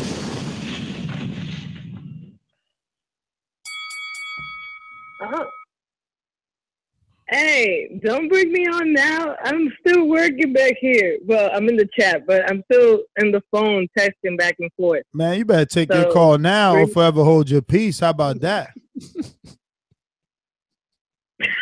You're going to get cut. We're going to bring you all the way to the front, and then you're like, nah, I don't want to talk. No, not now, because I'm still trying to get Linares on. He's still doing press because he's in Vegas, so I think he's in Vegas. So where's the fight taking place? I don't even know where the fight's taking place. Los Angeles. I know it's happening tomorrow, but Los Angeles. So you already know he's Yo, 3 hours ahead. Masterpiece. So there's Masterpiece. We don't believe you. You need more people. Shit happens, man. Aww. Nah, we'll bring you back. Text us It's when you're nice. ready. Text us when you're ready. We're just joking. All right. So, man, nobody's happy that Ward retired. Man, he's gonna hear this and be so upset. I wonder how many people are really believing that this is it for him, though. I mean, this could be another Floyd move, even if he's a serious guy. Listen, you need another pay. He's young. He's 32. If he needs to pay, He has an instant commentating job. Hold on, he has an instant. He has a studio show with ESPN or some shit. He takes Roy Jones' spot. He definitely could. He could take someone's spot. Damn, B-Hop. He definitely could take B-Hop's spot. Definitely, 100%. Definitely, for the love of God, take B-Hop's spot. Damn. That's messed up. Yo, you think B-Hop's Al sends Sam Watson out there to Oakland and shit to visit him? Yeah, but what about those top rank rumors we've always heard about? That's still that just never happened. Yeah, but if you're gonna go with top rank, why announce it? Oh wait, hold on. Play the soundbite, Ness, because it sounds better. If you're gonna go with top rank, why are you gonna fucking announce a retirement though? Play the soundbite, Ness. You know what soundbite I'm talking about. Could this be him retiring and raiding out his Rock Nation contract to sign with someone else? Dude, but wasn't the contract already up? And that's no, it wasn't. He said it wasn't up. Remember, he came out and said it's not up. I don't know, man. I don't know. No, that happened months ago, man. That happened. What's up? His HBO deal? No, he said his Rock Nation deal is not up. His HBO deal's up. Okay. Because but his Rock Nation deal is not up. I think he has one more fight. Could this just be him retiring, raid out that waiting period, that a year, year and a half, whatever? Dude, no way, dude. Who the hell waits out when you know that he's got a mandatory minimum? Plus, he's on a high, so the money's gonna be even better. You know? I don't know. Maybe Bob and Todd are like, hey. The day, and we were actually talking about Rock Nation and Ward and the retirement and Cotto and those deals and how astronomical those deals were.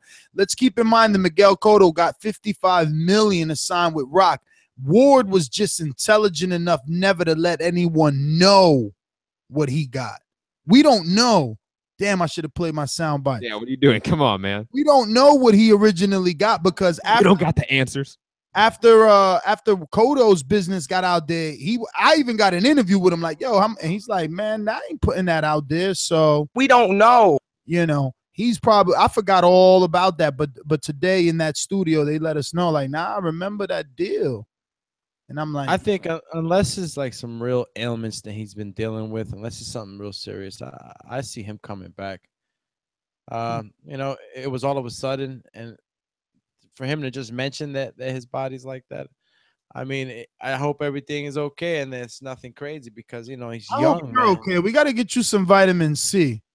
Yeah, low energy, as Georgie Porgy would say, definitely low energy. I just want to steal the stage every time he talks. I just want to steal it back. He's like, yeah, man. All right. I don't know, man. I just think I'm gonna remember that. I'm gonna remember this when you guys are the. You know, like the Hello Darkness, my old friend song. That should be playing every time Doomsday talks. It's just so sad. Hello Darkness, my every time Doomsday talks, that song needs to be played. Let's go to Keith Tucker in Kansas. Keith, hello? What up, Keith? Hey, what's up, guys? Talk to us, brother. All right, so I wrote a couple of these down. So there's so many freaking topics to talk about. But I mean, hell, that means it's been a really great year for boxing. I think that the Triple G Canelo rematch. I think they should sign it right away. I feel like it's right. The time is right, and I think honestly, people tend to overblow the whole like losing speed thing. I don't really get that. I mean, because you see guys like Floyd Mayweather and B-Hop and these guys that fight until they're older, they still have speed. I don't know if it really plays as huge of a factor as people make it out to be. Like, oh, Triple G's going to slow down. Like, I just don't see it, honestly. I think that Canelo beat him fair and square the first time. Had it actually scored 115-113 for Canelo. I kind of agree with you, Ness. I think that he landed the harder, cleaner punches. He was able to diffuse and avoid most of, I mean, not all of what Triple G threw at him, but, you know, I just feel like people think, or we're saying Triple G was controlling the fight and pressuring him, which he was pressuring him, but I don't know if he was controlling the fight, honestly. Like, because I think you can control a fight on the back foot as well, but that's just my opinion. But like Linares versus Campbell, it seems like a pretty good fight. I haven't seen a whole lot from Campbell. I've seen Linares work, and I think he's a really great fighter. I did watch a little bit of footage of Campbell, and I think that it's going to be a really decent scrap. He seems to be pretty technically sound and a good fighter. I just think Linares would be too much for him in the end. You know, maybe he'll knock him out. I don't know. He doesn't have a ton of knockouts, but we'll see. And as far as like Ward retiring, I think that, you know, when I think he's serious, to be frank, but he has given us, you know, a lot of fights, and I think that people are too critical when someone like that. I mean, in boxing, when you retire, like your life's in danger when you step in that ring, you know, like, and I can understand, like, I think he should have fought Stevenson. I mean, I kind of half hold back that he comes back to fight Stevenson, but probably not. So anyways, that's my call. Thanks for listening. Keith, great call, my friend, and I am with you as well. I kind of hope he comes back for the Stevenson. I kind of hope we're doing an immediate reaction show in a couple of days to how Al Heyman devised this big plan to swoop in and bring Andre Ward across the street so that he could have a unification with Adonis Stevenson. Fam Ali's funny on the chat, saying that don't be surprised if Andre Ward comes back bulked up, ready to go against AJ. Take the time off to get bulked up. Hey man, you're gonna have to let that body repair if it's so beat up from what he's saying. Let's get on out to New Jersey. I mean, what it do? Fellas, what's good? What up, B? So I got a theory on this. Now, the simple answer is that Andre Ward, that shoulder, you know, ain't what it used to be. And he can't get himself up for them kind of fights, you know, the cortisone shot. That's one way of looking at it. If you give me my conspiracy theory music, another suggestion I have that perhaps he looked at it and said, now why the fuck would I wait? There you go. He said, why the fuck would I wait to fight Adonis Stevenson and probably a tomato can in between, or jump up to fight Joshua, when perhaps I could retire, milk whatever fighters I have in my stable or plan to have in my stable, and then because of some cross-promotion shit, he could fuck around and fight Michael Bisping. This is for you, Matt. I'm a hipster now. He could either fight Michael Bisping or GSP and make a shitload more money than to wait around and try to claim dominance over 175. I think everybody took a look at that Mayweather-McGregor shit, and somebody like Ward and said, I'm not going to keep fighting for twos and fews here and there. I'm going to jump out the window and take me a big money fight, or I'm not going to fight at all. Because, Ness, you said it right. Katz was getting $20 million a fight. He got collectively $20 million. So, essentially, he's fighting for chicken feed. Why the fuck would he wait? He ain't going to get a $20 million fight. If he fights Stevenson or Joshua, he won't get a $20 million purse for that fight.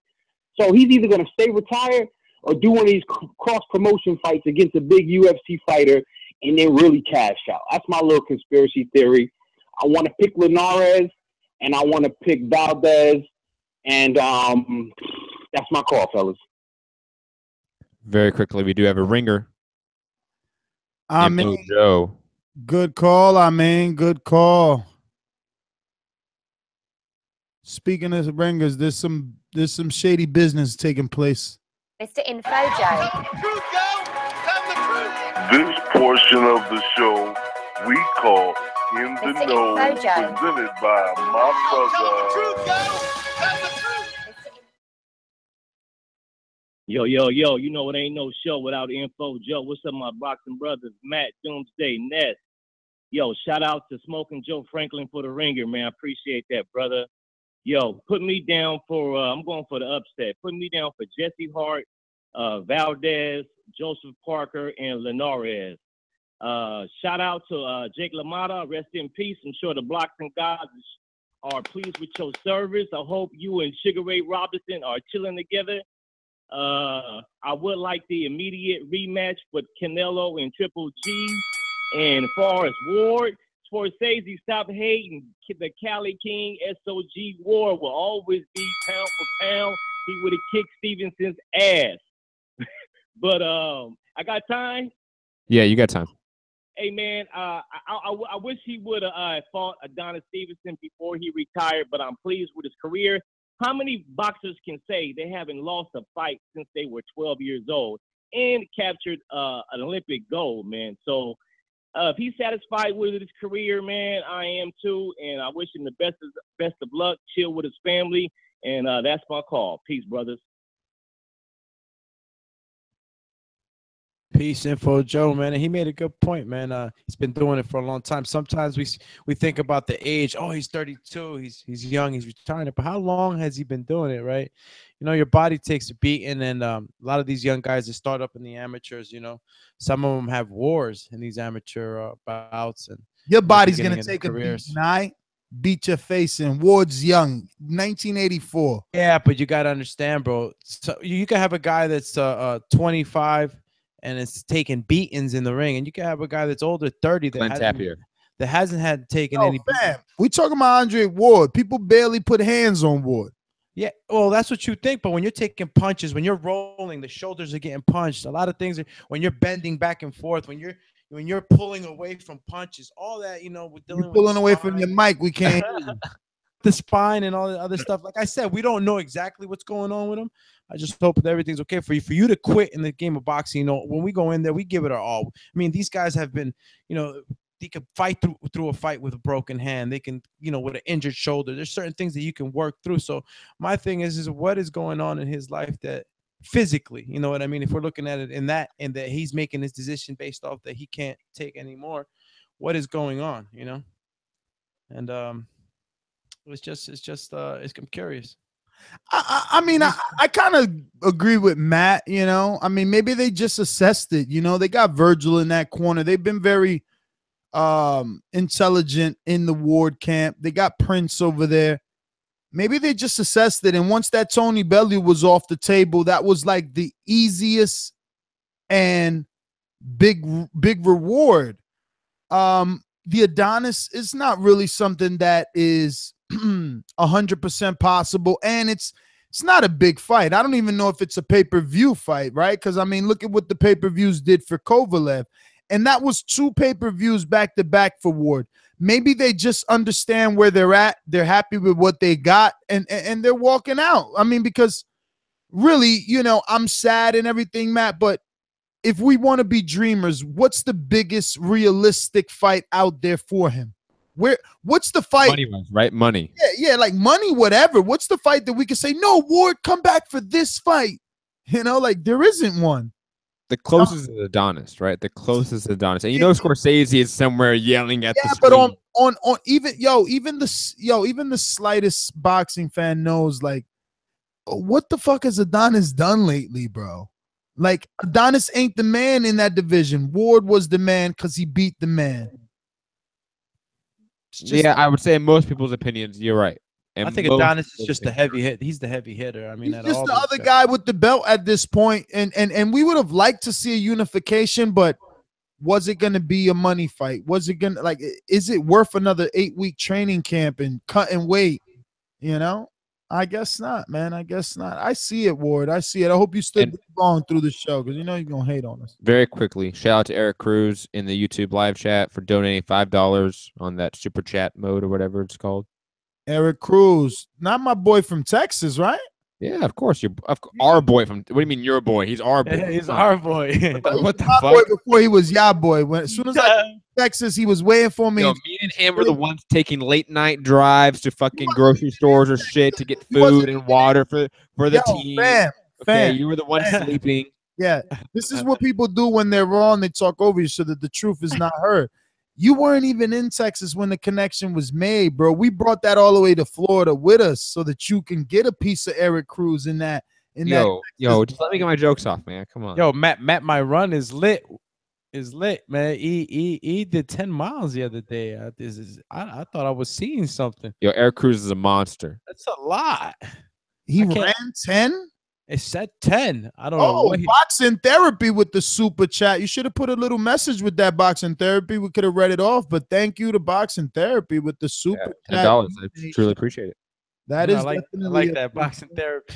Look, now, Matt, you only need another what? 440, right? To get from LA to New York. Matt only needs 440. He's trying to get to New York for October 14th, right?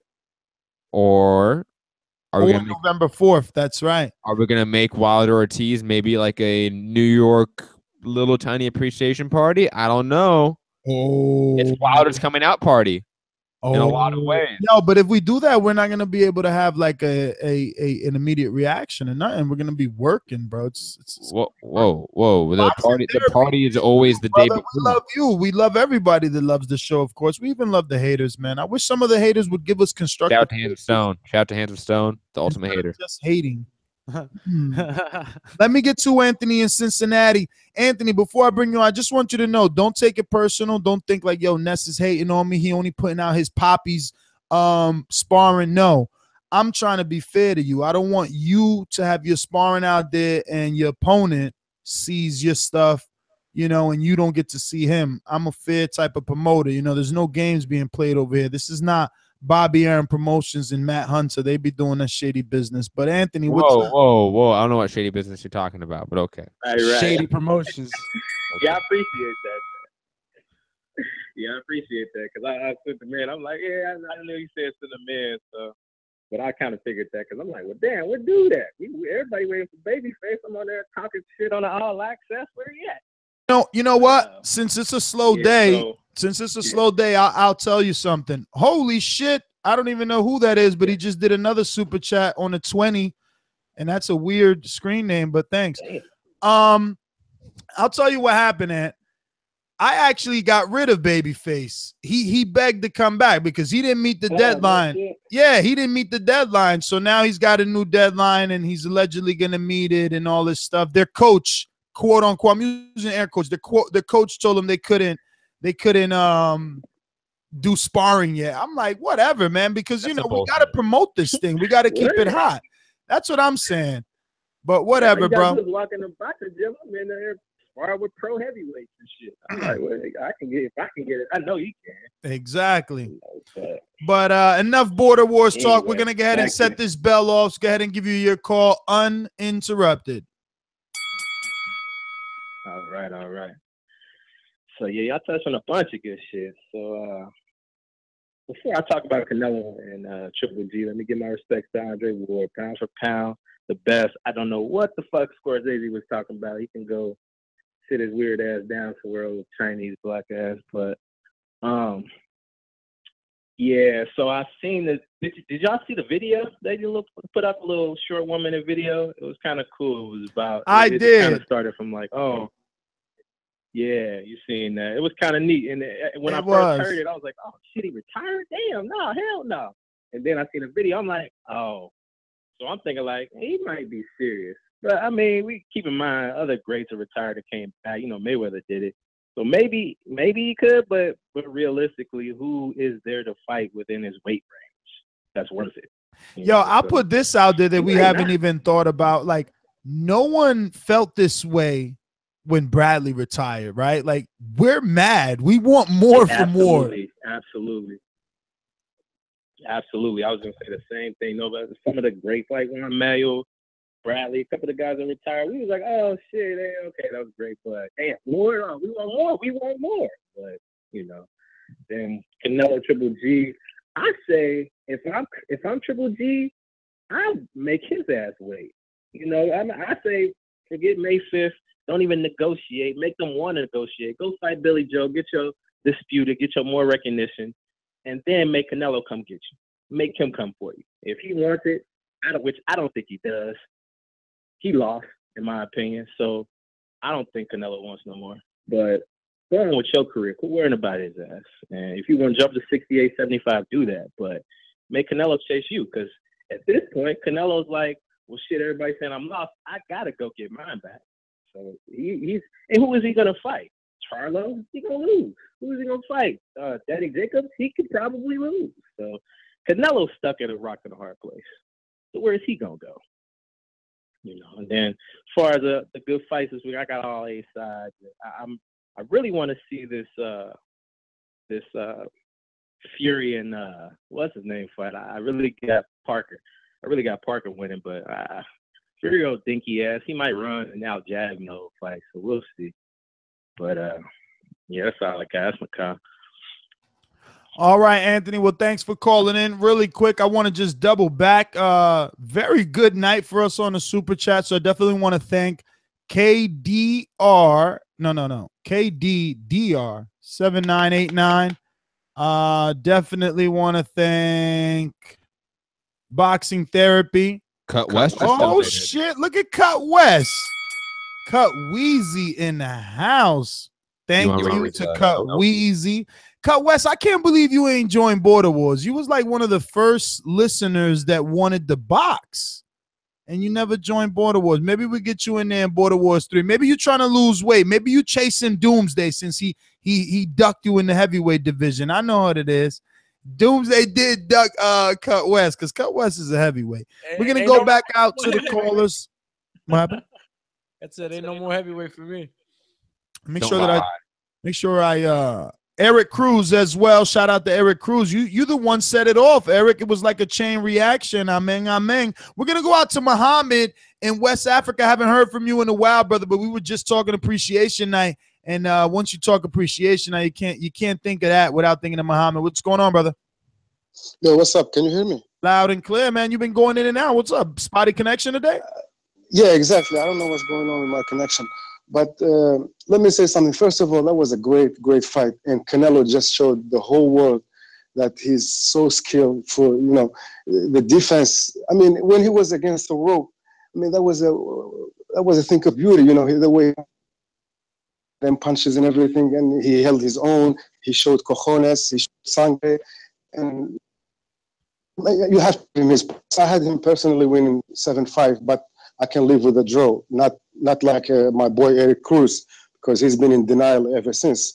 As far as the rematch, they're not gonna take a risky fight.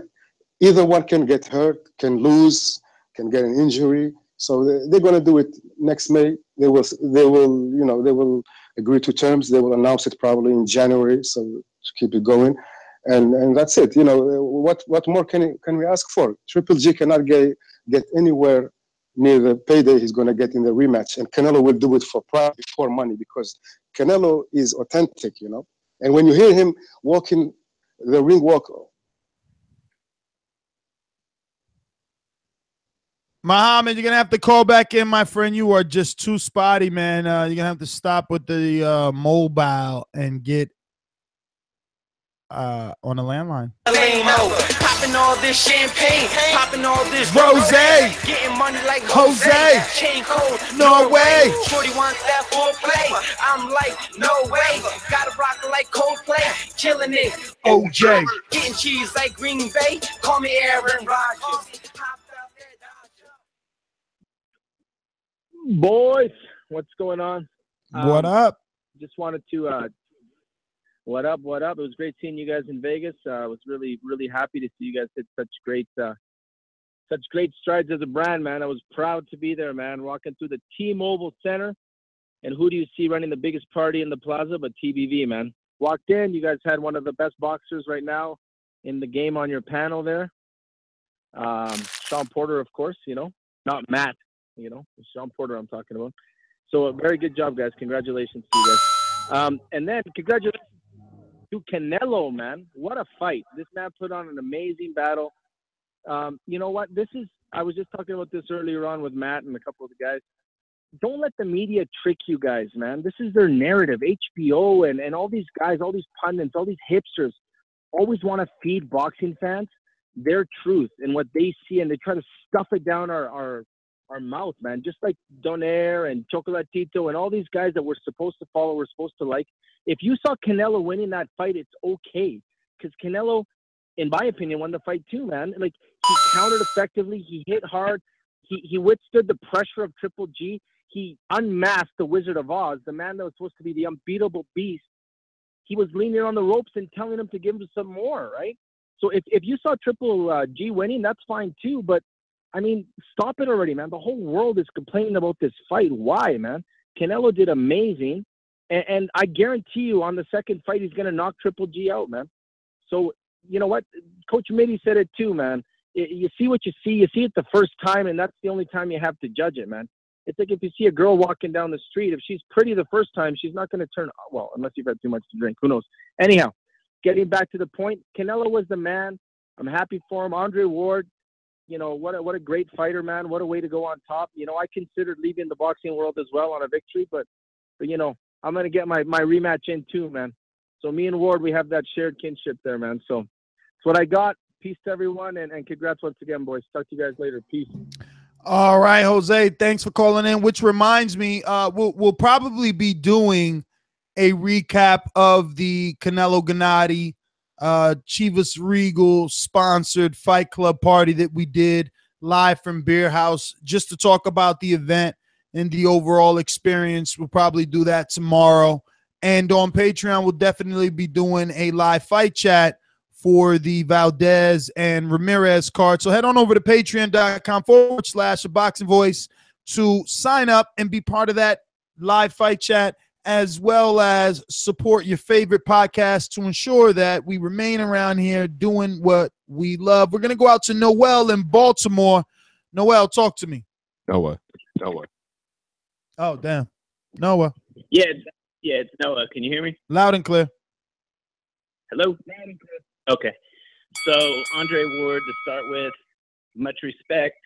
I don't know what that one guy was talking about, but he's definitely Hall of Famer. Just amazing fighter. Even if you just stopped at like the Super 6 tournament, you know, knocking out I'm losing it right now, but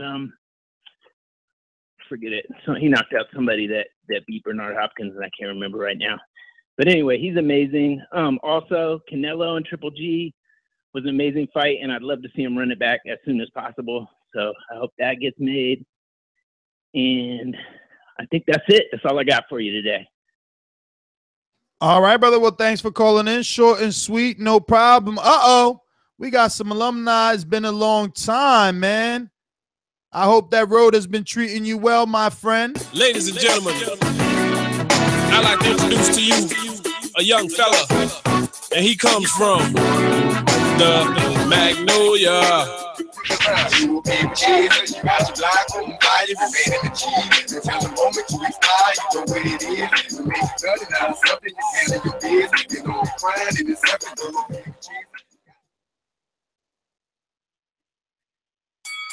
Ooh. What's good, people? Long time no hear from. You know what I'm saying? I've been hitting this road. I'm gonna make my call nice and sweet today, because I'm up here in these mountains in California. I'm on I-5. You dig, man? Where you at? Yo, I'm in the backyard, baby. Yeah, I just came out of San Francisco, man. Making my way to Los Angeles. But back to the boxing, bro, man. Wall, bro. He had a good career, Ness. I just wish, bro, it wouldn't have ended the way it ended, you know what I'm saying? The controversial shit and all that, bro. I think you gonna knock Kovalev out anyway. I just wish the ref would have let the fight keep going just a little while longer, bro, so we can have our ending. But it's cool. But after the Terrence Crawford fight, I kind of thought he was gonna fight Stevenson, because he said Terrence Crawford like got him excited again. You know what I'm saying? So I'm thinking he gonna try to go out undisputed. Then the Kovalev shit, we wouldn't even been worried about that. You know what I'm saying? But I don't think he's gonna stay retired anyway, man. That dude too young, man. You know what I'm saying? he gonna have to pay the eyebrows. Some gonna bring it back, bro.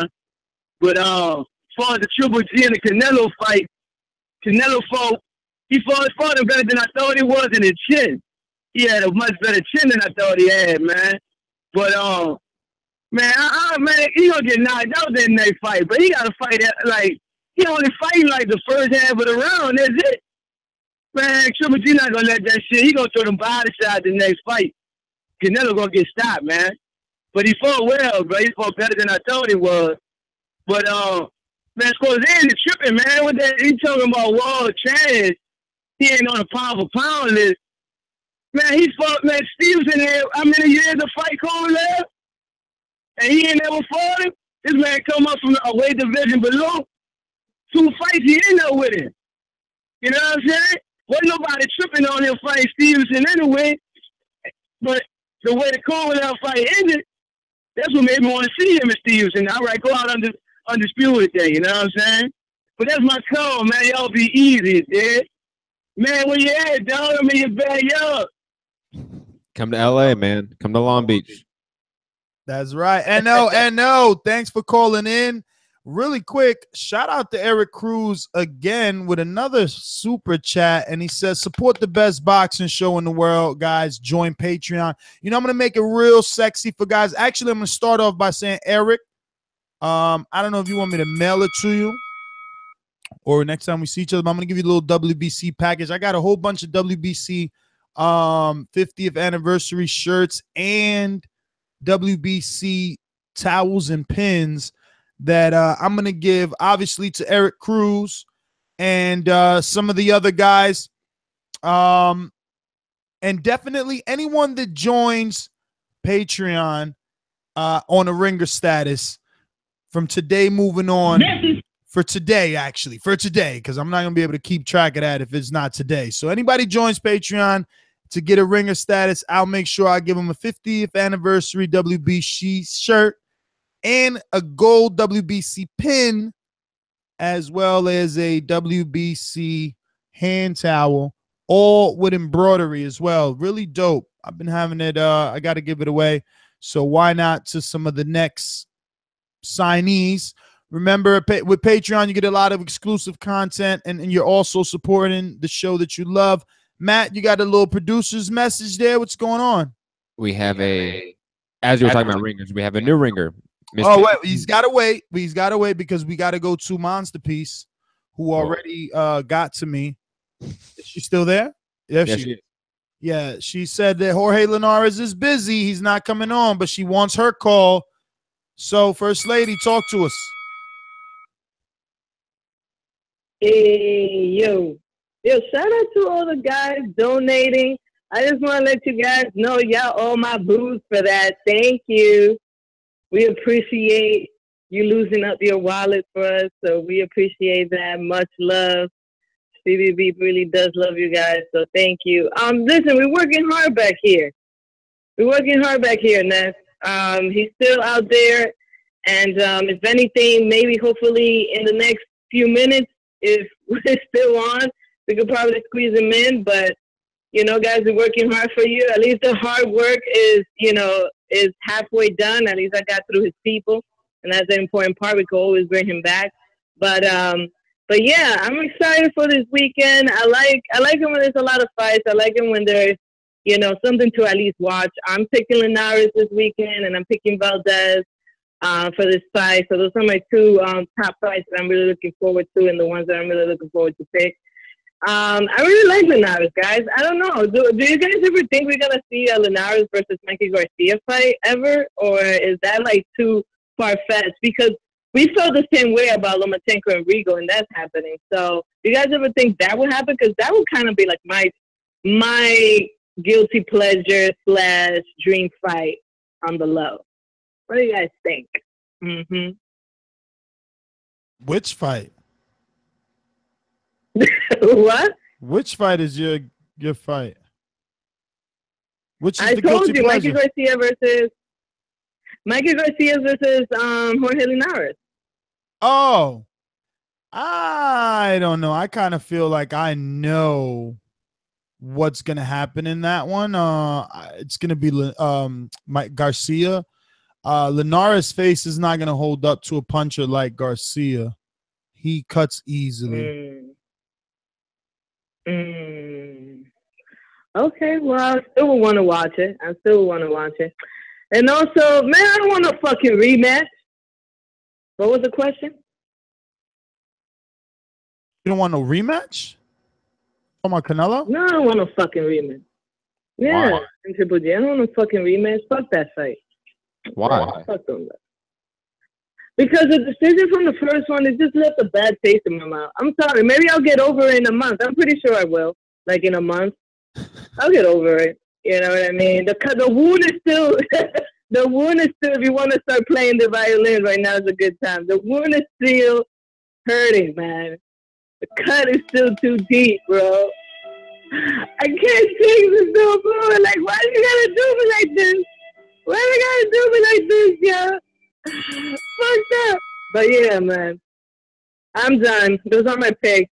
I'll see you guys maybe in a bit. Let's hope that Linares can come up, and if not, we'll bring him back another time. There's always another time. We're not going nowhere. TVV for life, motherfuckers. Bye. For sure. Thank you, Monster Peace. See, and that's another reason. You see, Monster Peace was not happy that she was not in Las Vegas. So we need to get that Patreon to its goal so that, you know, she's not left behind for those functions, you know, and it's economically possible to bring every member that it takes to make TBV to something like that. We're going to go out to what we got here? No, two ringers. Two ringers. That's right. We got Al and Edison. Talk to me. Yo, what's good? What's up? No, man, just depressed. Why? Fucking Ward, man. I didn't think he was gonna do it, man. I know. I'm depressed too. Everybody's depressed except Matt. man. I think that makes him a hater. How? I would have been okay if he would have just went out with the Stevenson fight. You know, did that. But that's not the reason why I'm calling. The reason why I'm calling is because I love the show. I don't have time to call in as much as I would love to. But I want to give up my ringer status to my favorite caller, Nauta. If he wants it, you know, it's there for the taking, if that's okay with you guys. That's more than okay. That actually happens around here more than you think. A couple of people donate their ringer statuses to specific callers. It's been done. So yeah, I mean we'll put the word out to Nelta, let him know. I know Matt's in touch with the smaller weight classes. And another thing I wanted to see if it's possible for you guys to add like another status on Patreon, like let's say like something like a 15 rounder, and you know you get to add 30 seconds or a minute to your call, you know, something like that. I like that. I mean, that's a good one, but it you know, you could just always upgrade to Boomerang and get 2 calls. That's 6 minutes. You're cutting the person off though. And then you know how it is. You have something in your head, and then you have to wait for a few more callers and call back, and then you might have lost it. What do you mean cutting the person off? You know what I'm saying? They can technically immediately call back in. No, they can technically immediately. Yeah, no, but they could technically immediately activate their Boomerang status. So they have a full 6 minutes. Yeah, so like if you want to do all your 6 minutes, you can do that. Okay. All right. All right. All right. Just trying to help y'all out, you know. No, for sure, dude. I was actually, you know, it's funny that you were saying that because I was actually thinking that we need to kind of do a Patreon show publicly, asking what do our Patreons want more of and what does it need, you know, because we want to keep everyone happy. So that's definitely a good suggestion. We'll see if it has some legs. Maybe some other Patreons will say that that is something that they want. I mean, a guy like Jose, you know, he's a Boomerang, so that's why you hear his voice so much. Right. Don't like to listen to that guy too much, though. But, you know, what we're gonna do, he pays. Neither do we. Yo, he's always right though. How is he always right? He's only right this time because you agree with him. No, been right. His picks have been right. His picks, as casual as they have been, they're right. He didn't get his pick right. Yeah, I guess. But he did pick I Golovkin. mean, he picked the favorites, so like a normal casual. Well, Al, all right, guys. Later, bro. Thanks for calling in, my friend. And we will definitely get to Nelda and let him know. I know we have a few other ringers. We got to go to Limon really quick. I won't deny it. Gennady Golovkin Productions. Come with me. Hail Mary, run quick, see. ThaBoxingVoice.com.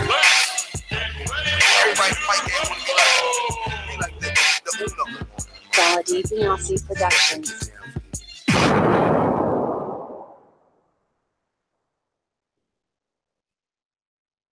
What's up, guys? What's going on, Boxing Voice? IG Master, what up, Lemon? Subway, man. Man, it's what do you call that? Bittersweet, man. Andre Ward, pound for pound #1, man. I mean, I'm glad he's leaving the game the way he is, on top with all his health and wealth, and he's going out the way. Like Mayweather showed everybody, man. You could go out on top. You don't have to beat yourself to death in the ring like that. So I'm happy that he's leaving like that. But at the same time, like you said, it feels like he could have did something else. Might have been something left. But reality is, Adonis Stevenson is not pay-per-view. That's not going to sell. There's no money out there right now. So I was hoping he would win with Top Rank, but it is what it is. And then Triple G, Canelo. Man, that fight is back and forth, man. I thought Triple G won. Then everyone's saying Canelo won, and I'm watching the fight again, and fuck it, let's do it again. We gotta do it again. And then, of course, you got the Top Rank card, man. Top Rank bringing a stacked card on ESPN, and even if you don't have ESPN, you're not paying for the premium cable, you could go to the ESPN app and watch the entire card for free. I mean, that's the new age, man. Top Rank's definitely doing it. And I know you get that Michaela Mayer interview. That'll be on the Boxing Voice. She's fighting tomorrow, First Lady of Top Rank. And then, I mean, that's what got me. Oh, don't forget Jorge Linares, man. I mean, this guy's a beast. I mean, we got that go to sleep post last night, man. That guy knocking this guy out on Sparring on the Boxing Voice Instagram, man. Guys, check that out. I'm highly interested in watching him. I mean, his the body work and everything he's putting in is great. So great work, Boxing Voice, man. Patreon. Yo, Alex, congratulations, fams. We officially at 30,000 on the IG. Definitely. Right. That's today. Yeah, man. We moving on up. You the IG master, man. Alex Lemon, thanks for calling in. We're gonna go out to our newly crowned ringer. He's been blessed. They love his calls, Matt. They gave him a status. Are you done ducking him? What do you mean? Yo, first of all, let me say, I don't pay Showtime to see you all there not even putting a goddamn motherfucking effort. If I want to see two motherfuckers just fight, I pick up a fight with somebody in the street. Don't need that shit. You don't love that sport, my dude? Just move along. Gone. Fuck you. Next, you had a great show. Come stop, donate. Hey, yo, what's happening, people? What's up with that energy today? Everybody donated. Happy as fuck. Even there's a lot of shit going on in the world right now, from Puerto Rico to Mexico to one of the greatest of all time passing away. But we're still here on TVB as a family supporting each other regardless. That's a beautiful thing for humanity. Just got a question. If it is a bird, it's a plane. Nah, it's wall. the low blow killer running for Superman. You know that's funny. It was decent. Haters. It was decent. Anyways, Ward did what he did, man. Listen, Ward did what he did from the 2+6, the whole 9. Even that I'm not happy with the decision on the first fight with Campbell, the man earned his spot. If you don't want no more of this shit, we understand. Thanks for everything, buddy. So moving along, thank you a lot, Eagle. I wouldn't be a ringer without you, baby. I love you. ADP, Monster, everybody out there who support the program and get along with me. Keep on doing it. Shout out to my phone goal. Shout out to everybody. Like I said, I got to go. One love, TVB. Georgie Porgy, no more waiting in the back of the line, man. Shout out to you. You're moving on up in the world, man. Congrats, congrats. We're going to go out to Los Angeles, LA. Santiago, what's up? Not much. Finished 20 minutes in the sauna and listening to TVB, getting my call in. Whoa. So you want to talk fitness right off the bat. That's what I'm talking about. Where your weight at? Give me a number. Give me a number. How much you lost? You've been working. Right. I heard you've been putting ankle weights and on and everything, sparring with weights on your ankles. Like, how much you lost already? Don't keep the world, so anxious. I mean, January 16th is too long to wait for an update. Well, right now I'm pretty much at 234. So what's that? 10 pounds you lost already? Over 10 pounds. Yeah, it's like 15 pounds. Oh, okay. How many weeks? Probably like 6. Oh, not bad. Not bad. All right. All right. Yeah, between all the morning sessions that I try to do with Matt and then my own sessions here with Fern, I keep busy enough as it is. And hopefully we can top it up more at the next Border Wars show that you guys have. So let's not dawdle here. Obviously, I feel that they're going to make a rematch, and if they do, it goes with Canelo's plan to want to take back the Mexican holidays, Cinco de Mayo, Mexican Independence Day, and he's at that level where he's probably going to fight like maybe 2-3 times a year now. And I'm with Matt that he should wait. If that fight legitimately is on the table, wait for it. Don't risk losing all the money that could happen.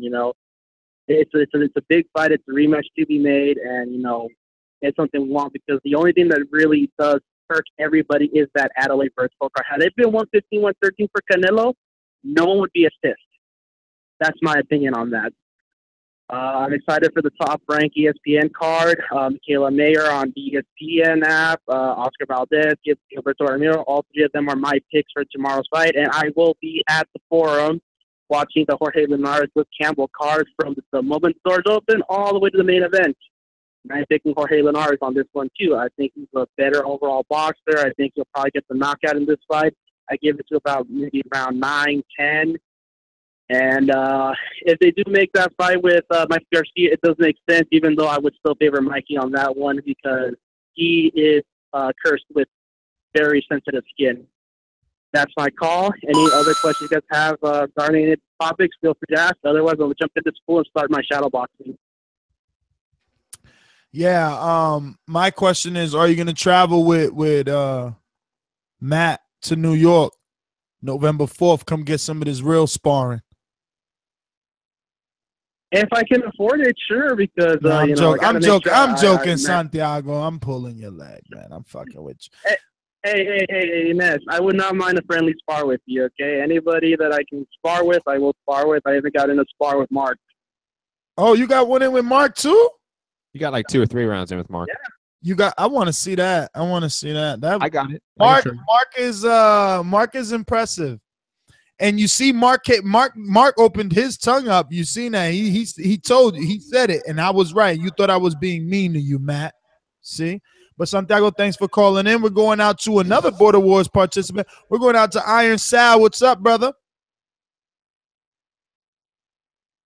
Oh, good, fellas. going on with Sal, you guys, man? I hope you've been listening to the show when I spoke to Anthony. Same goes for you. I haven't put out your sparring. It's not that I dislike you or like anyone more than you.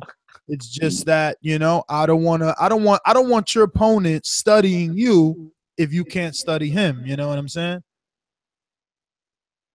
Yeah, makes sense. Wait, so does he not have his sparring in? Is that what you're saying? Who's your opponent again? Tony. Tony G. Yeah.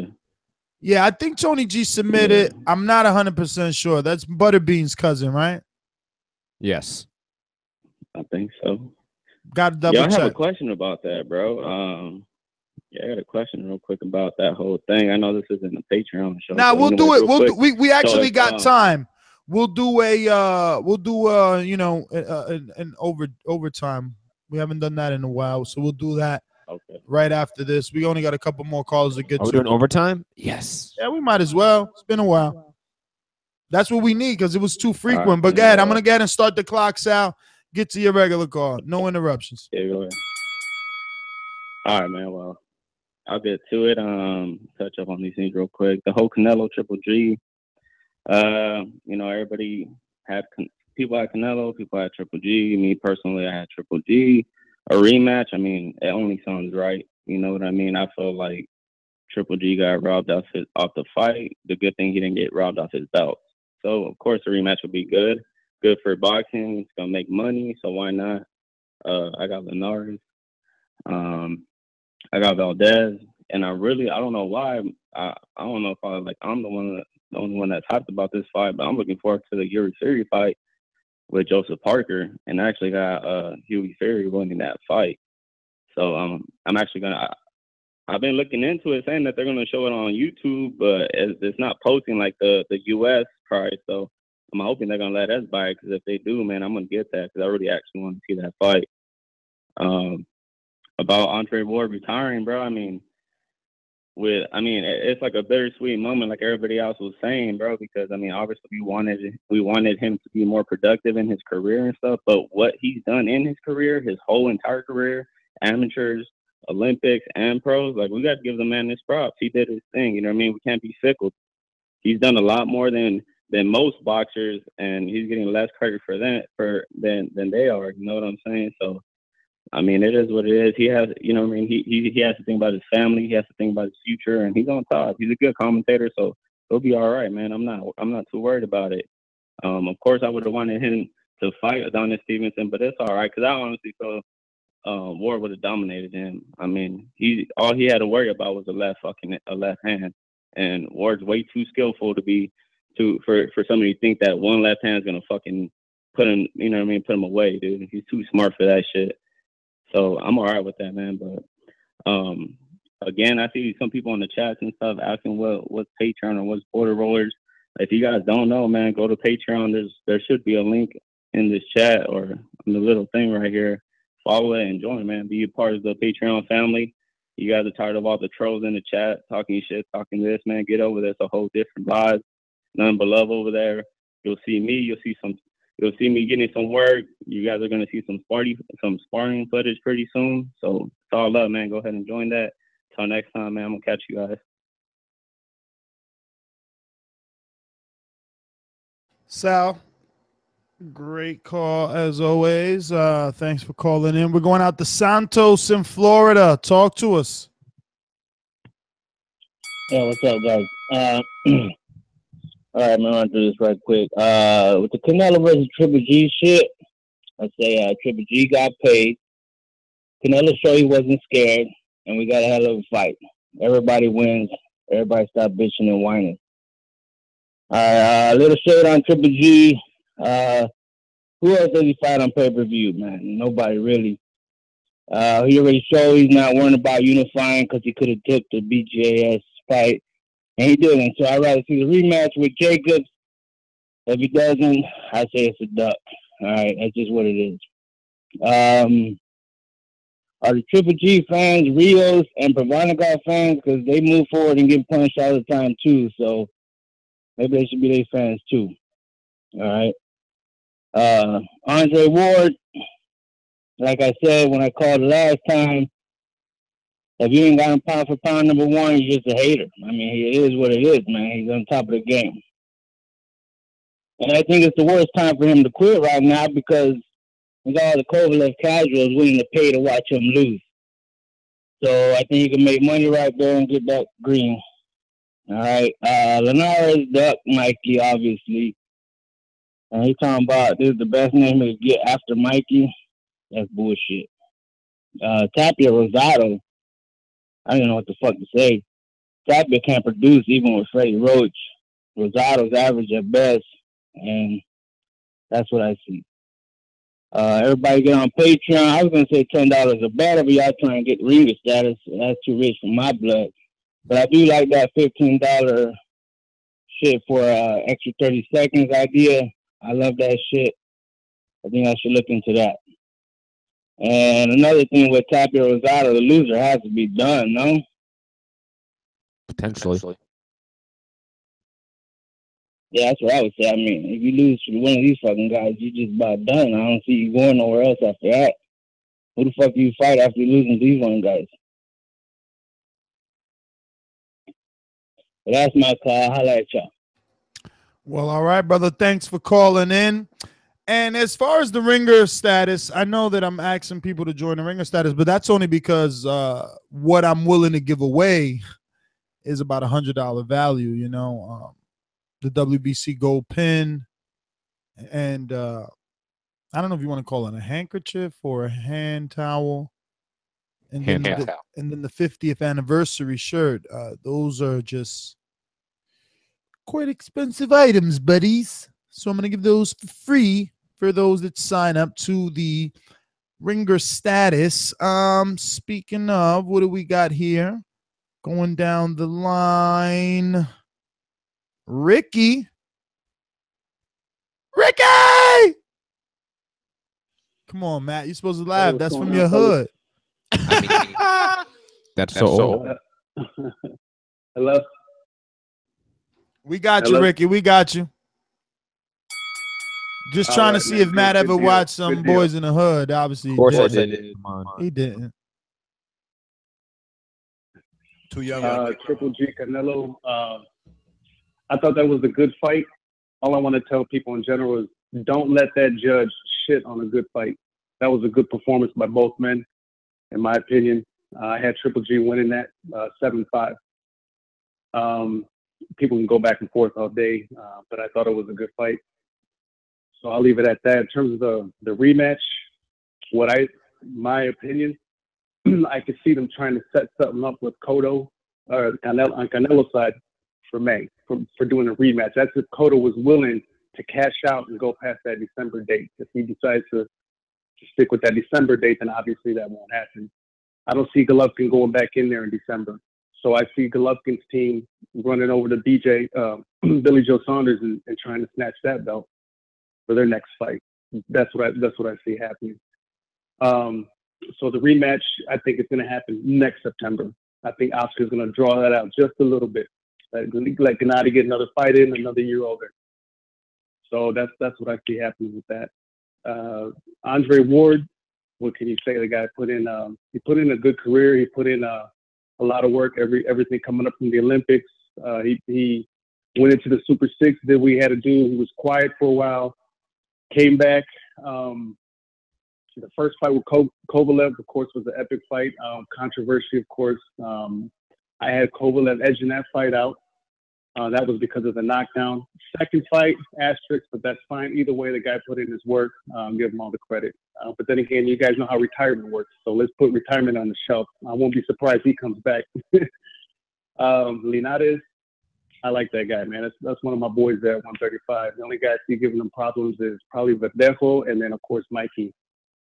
I haven't seen too much of Easter yet, so we'll see what he does, him and Flanagan. But right now, Linares is my guy right now at 135. Outside of that, Valdez, man, I'm excited about this kid, man. I'm pumped up about Valdez. I like what I see. I like everything he delivers in the ring. He's smooth. He's smooth. He's got defense, movement, speed. He's intelligent. He knows how to box and move. So I like Valdez, man. So I'm liking 2017 guys going into 18. And that's all I got. And I'm loving 2017 going into 18, man. Thank you for calling in. Vegas, It's been a great year for sure. We got a ringer. All right, we're going to Dempsey then. Who was in Vegas? Who was in Vegas at our live show. Shout out to Dempsey. And that was your wife or girlfriend. You guys brought the house down, man. Thanks for showing up. Thanks for supporting TBV and being there on our very first live show, being a part of it, taking stage with us. That was awesome. And obviously being able to finally meet you and put a face to the voice. So, Dempsey, here's the bell. Uninterrupted call.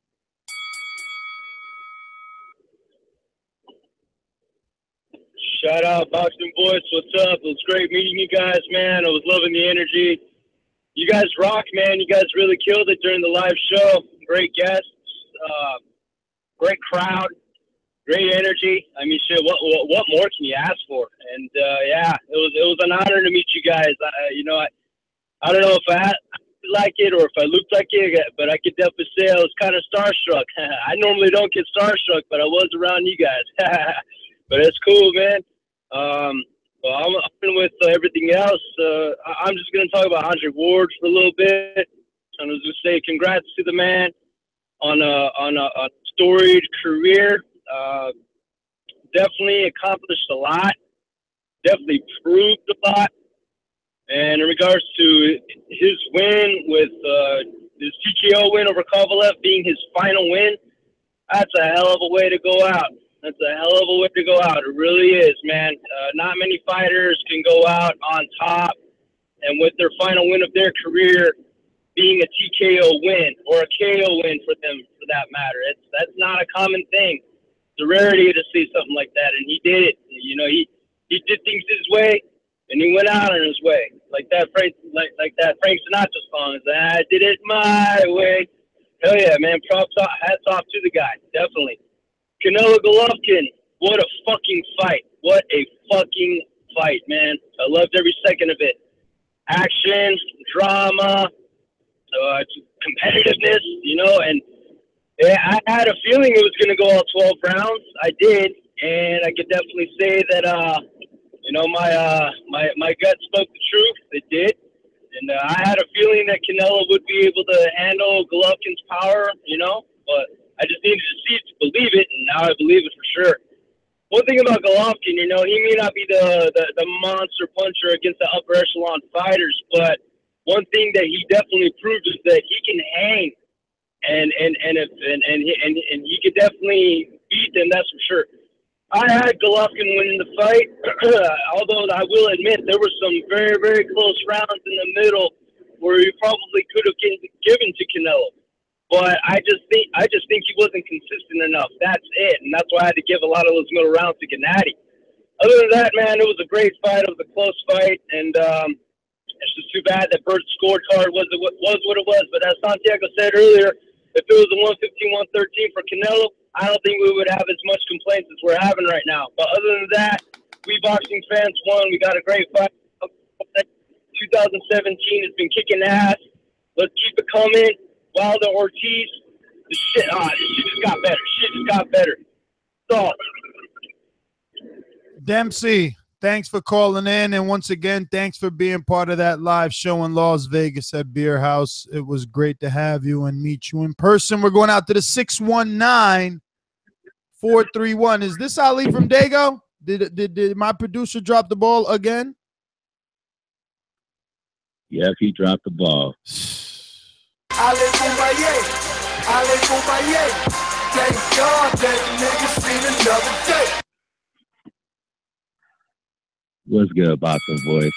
Yeah, man, shout out to my boy, man, Andre Ward. I wish he would have stayed around for at least one more against Stevenson for undisputed, but, you know, it is what it is. He's going out on top, but I do think there's a chance he comes back. And I had Triple G winning 116-112. I just thought that even though he was getting hit with a lot of shots from Canelo, he was controlling the pace of the fight, and he was more active. And Canelo was retreating sometimes in the fight, not giving up to the point where he's trying to quit, but he knew Triple G was strong and coming at him, and so when he kept backing up to the ropes, he was looking fatigued. So I think, a lot of that played in. So I thought Triple G won the fight, but it was a great fight. Can't wait to see it again. But I believe Canelo fights Lemieux next. What y'all think about that? I don't know, man. I don't see any reason why Canelo would go anywhere else. It would be too risky to allow someone else to fight Triple G. He's looking vulnerable right now. Canelo looked very good. He did better than a lot of people expected. Regardless of who you thought won, there's no way you can't say you didn't think Canelo did well. So he has this fight to go back and use as a blueprint. Some will say he gassed out in the middle rounds, right? That he came on strong first 3, ended strong for last 3. It was the middle that he gassed out. That's where Triple G took over. So maybe working on stamina. Who knows, right? Maybe he bulked up too much. That wasn't the thing. And I mean, he was superiorly faster than Triple G. So maybe if he didn't bulk up, he would be way faster. So who knows, man? I highly think that he's afraid and feels like he needs a tune-up in between. I mean, that would be a mistake. Someone could beat Triple G next. I don't know if Canelo is that good or that fast, or Triple G looked that old or he's that slow, but Canelo looked fast in this fight. Well, yeah, he did. He looked real explosive. Go ahead. No, he was definitely the faster puncher, and I mean he's always outgunned everybody he's faced. He's always the faster puncher. I still think though that Triple G can still he could go out there and have a fight with Danny Jacobs and still look good. I mean he is he's so basic that he seems like he's just lagging in the ring sometimes against these faster guys, but Triple G's gonna be Triple G. That's his style. He's going to look like that. Definitely. And shout out to my boy, Deontay Wilder. He about to knock Ortiz out, and I don't want to hear nothing about him. Ortiz being old. He was the most feared guy at heavyweight. And that's all I got to say about that, Boxing Voice. Bomb Squad! Sco in Seattle. What's up?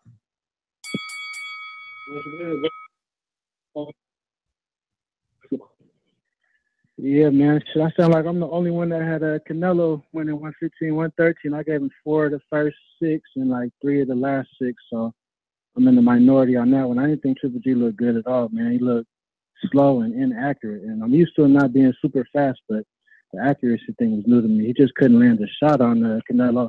I don't really give much credence to ring generalship. He was aggressive, but it really wasn't effective like I would have liked it to see, but I'm more of a defensive-minded boxing watcher or whatever you want to call it. So that's that on that. I'm looking forward to that Linares fighting again. He's always fun to watch and shit. I don't know too much about Luke Campbell. I might jump on YouTube and check him out, see what he got. I seen some people in the chat talking about he's pretty solid, so I might go see what he's talking about. But yeah, man, otherwise it's kind of a slow week, man. Busy-ass year for boxing, but a slow week. Excited for that Wilder, man. I'm hoping he puts the hammer down. He sounded like he knew what he was talking about, keeping the stick on him, waiting to drop that one on him. So hopefully that's what happens with that, man. But yeah, otherwise I just wanted to get my card for that Canelo Triple G, man. It sounded like I'm one of the only ones that did you guys already give your scores and shit? I listened to the shit on Sunday, but I don't remember you guys telling me who you guys thought won. Matt seen it for Triple G. I seen it for Canelo 115. I saw it for Triple G. And Enrique saw it for Triple G. Yeah, everybody except me. I'm the only blind one, according to them. He was on the bird wagon. Yeah, we're the only ones that saw it for Canelo. Because we like boxing. They like Terminator. When you're throwing punches. It doesn't matter if you're coming forward eating punches, as long as you're coming forward. You're making the fight. You're the aggressor. Yeah, but he didn't throw enough punches. We all know Canelo should have thrown more punches on that back foot. He had a higher punch-connect ratio. He landed more. He didn't throw more, so in the eyes of the crowd, he lost that fight. That's why are we using punch stats or just have why does he need to throw more? He was like the Matrix in there, the way he was dodging punches. It was like shoo, shoo, shoo, shoo.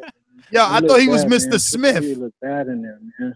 Yo, I thought he was Mr. Smith. Yo, I swear to God, everybody says no.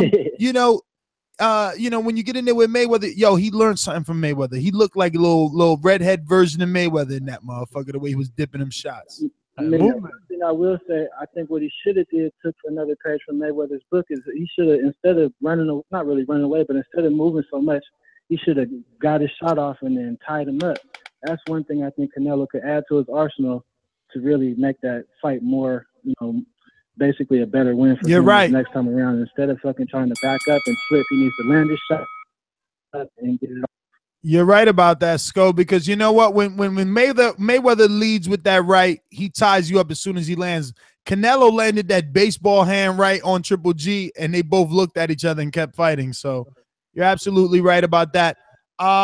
Let's go out to a long-lost soul.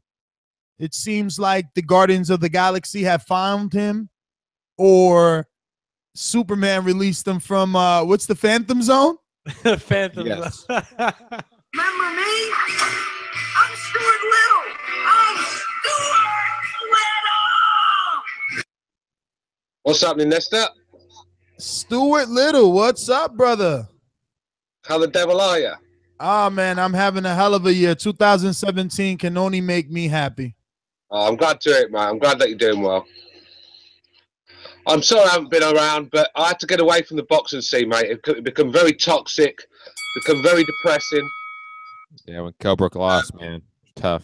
I've got a few personal things. I've obviously got twin boys on the way, so Charlo brothers, watch out. So I've just had other things on my mind from boxing, but we had a great fight at the weekend. Two of the, well, could put them in the top 5 pound-for-pound fighters in the world. I had it by Golovkin by 2 rounds. I'm not going to say it was a disgusting decision because I thought Canelo was good in patches. I think Canelo threw the fight away in a way because I just don't think. I think if he'd have took the fight to Golovkin, I think he could have won it a lot. I think he could have won the fight. I think he did a lot of back foot fighting at the end of the day. GGG was the ring general in there. He was pressuring the action. I understand he was missing a lot of the shots, but Canelo obviously was going through spells where he's throwing nothing. So I think that was a downfall of Canelo, I think. But Canelo proved that he's got one hell of a fucking chin on him. I mean, that guy, his chin's as good as Golovkin's because he was smiling at Golovkin's punches. And I mean, terrific fight, Canelo Alvarez. I just think that probably the stamina issues is probably his weak link. He fights in bursts. I think if he'd have took it to GGG, I think he could have come out notorious. But, at the end of the day, it was a great fight. I want to see it again. Boxing has obviously been comical lately with the Floyd Mayweather-McGregor thing. That's why I never rang up about it. I love McGregor as a UFC fighter, but to beat Floyd Mayweather Jr. in a boxing ring, I mean, with no professional fights, I mean, it was ridiculous. It was a freak show, really, and it was sad to see. But this fight was proper boxing, and I loved it. And I do agree with you, boys. I think Golovkin is losing a step. I think in the rematch, I think Canelo Alvarez, I'm tipping him to be the favourite in the rematch. I just don't think that Golovkin, he's not the guy we saw 2 years ago. He's lost that where people fear him, where people are scared to get in the ring with him, and the minute you get hit by Golovkin, you're getting knocked out. It's Jacob seems to have crushed that theory, and I think if Alvarez had shown a bit more, willingness to fight and take it to Golovkin, I think he could have come out victorious. But just quickly on Andre Ward, I think he's thrown a tantrum. He's sulking because I'm not going to say much about the last fight. It was disgusting. It was 4 low blows, but you just can't speak to boxing fans. They're in a world of their own. According to boxing fans, that was a great stoppage. He took Kovalev's heart. I mean, if his heart's in his fucking bollocks, then he's a special guy, that Kovalev, isn't he? But at the end of the day, not really sad to see him go. He's a terrific fighter. Just, I think he's throwing a tantrum because he's not getting the love he thinks he deserves. But after them last 2 performances, it's hard to love Andre Ward. Stuart, thanks for calling in. Been a long time. Definitely appreciate it. I think it's we're on number 19. Matt, the Hipster Hunter. We're gonna go to Javier in Anaheim, California. What's up, brother? Yo, what's up, man? I was gonna ask a kind of question. Do you guys think the fight would even have been close if Canelo didn't get tired? Like, because it just seemed to me while he was fresh, he was dominating the shit out of Triple G. I just think he just got tired. I mean, that might have been it. What do you guys think? It might have been it, or he might have just not. You know, he didn't include it in the game plan to throw more punches. I mean, I know he usually does get tired of it. It was. I thought overall it was a close fight, but for the most part, I think it was just because Canelo pretty much just gassed. But I just didn't see a lot of punches landing because I mean, I don't see the gas though, man. You know, I don't see where people says that he gassed out. I didn't see him clinching. I didn't see him excessively holding.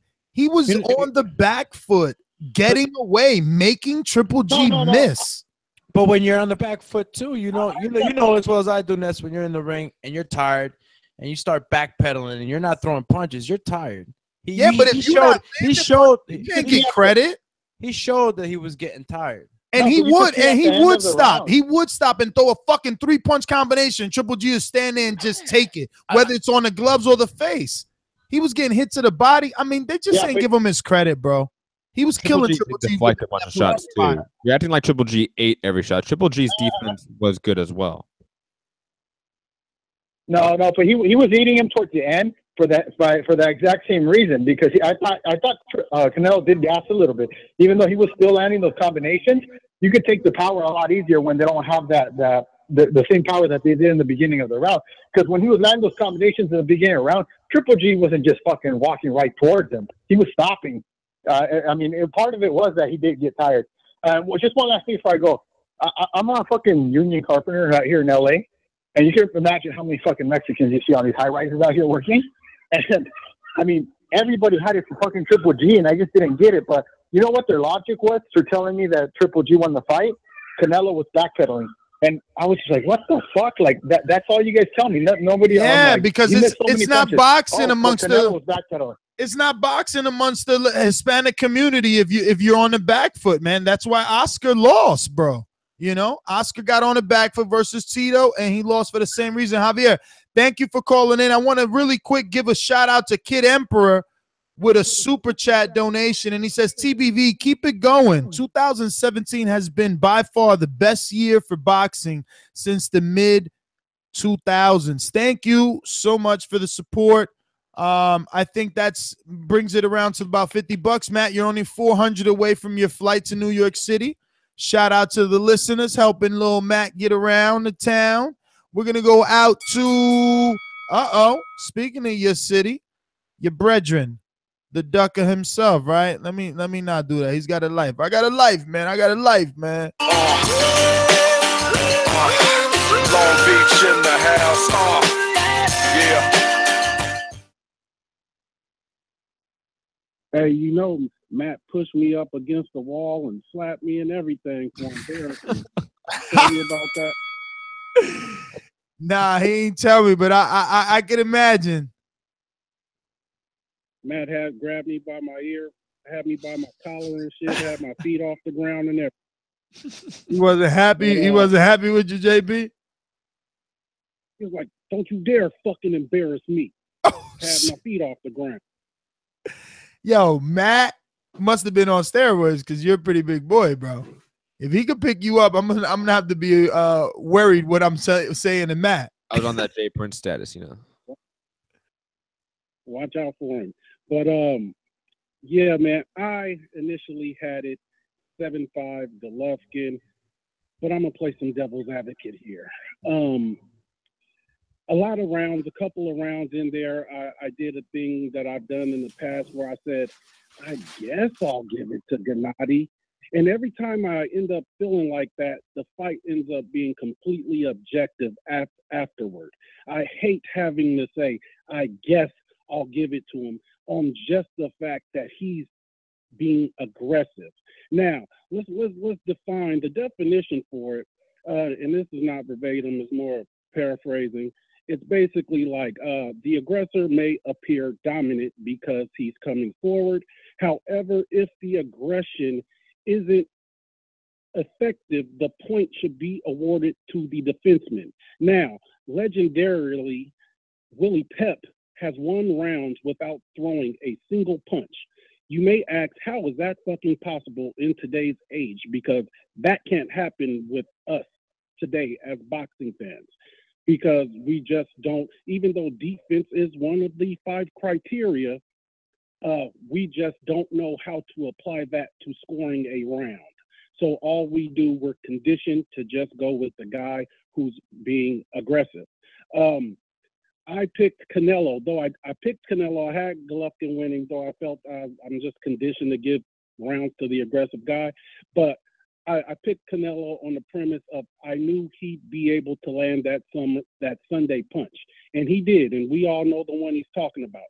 What I didn't count for is that fucking dude just walking through the shit. I thought that punch would hurt Golovkin, and Canelo might really be able to sway the momentum, if not put him away. To me, another equation I like to add to it, if a person lands 15 jabs and I land 4 hard hooks, who got the better of that? If you land 15 glancing, half-landing jabs and I land some good hard shots, who gets the better? Again, I had Gennady winning, man. I just wanted to play some devil advocate and throw some things out there. Holla at your boy, though.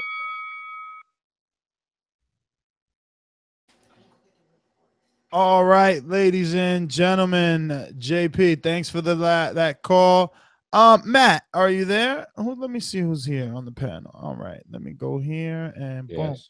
So Showtime wanted to thank me and obviously you for covering Mayweather-McGregor.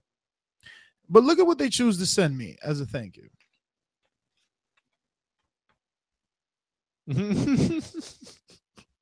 Why would Showtime send McGregor? That's so good. But is this a sign?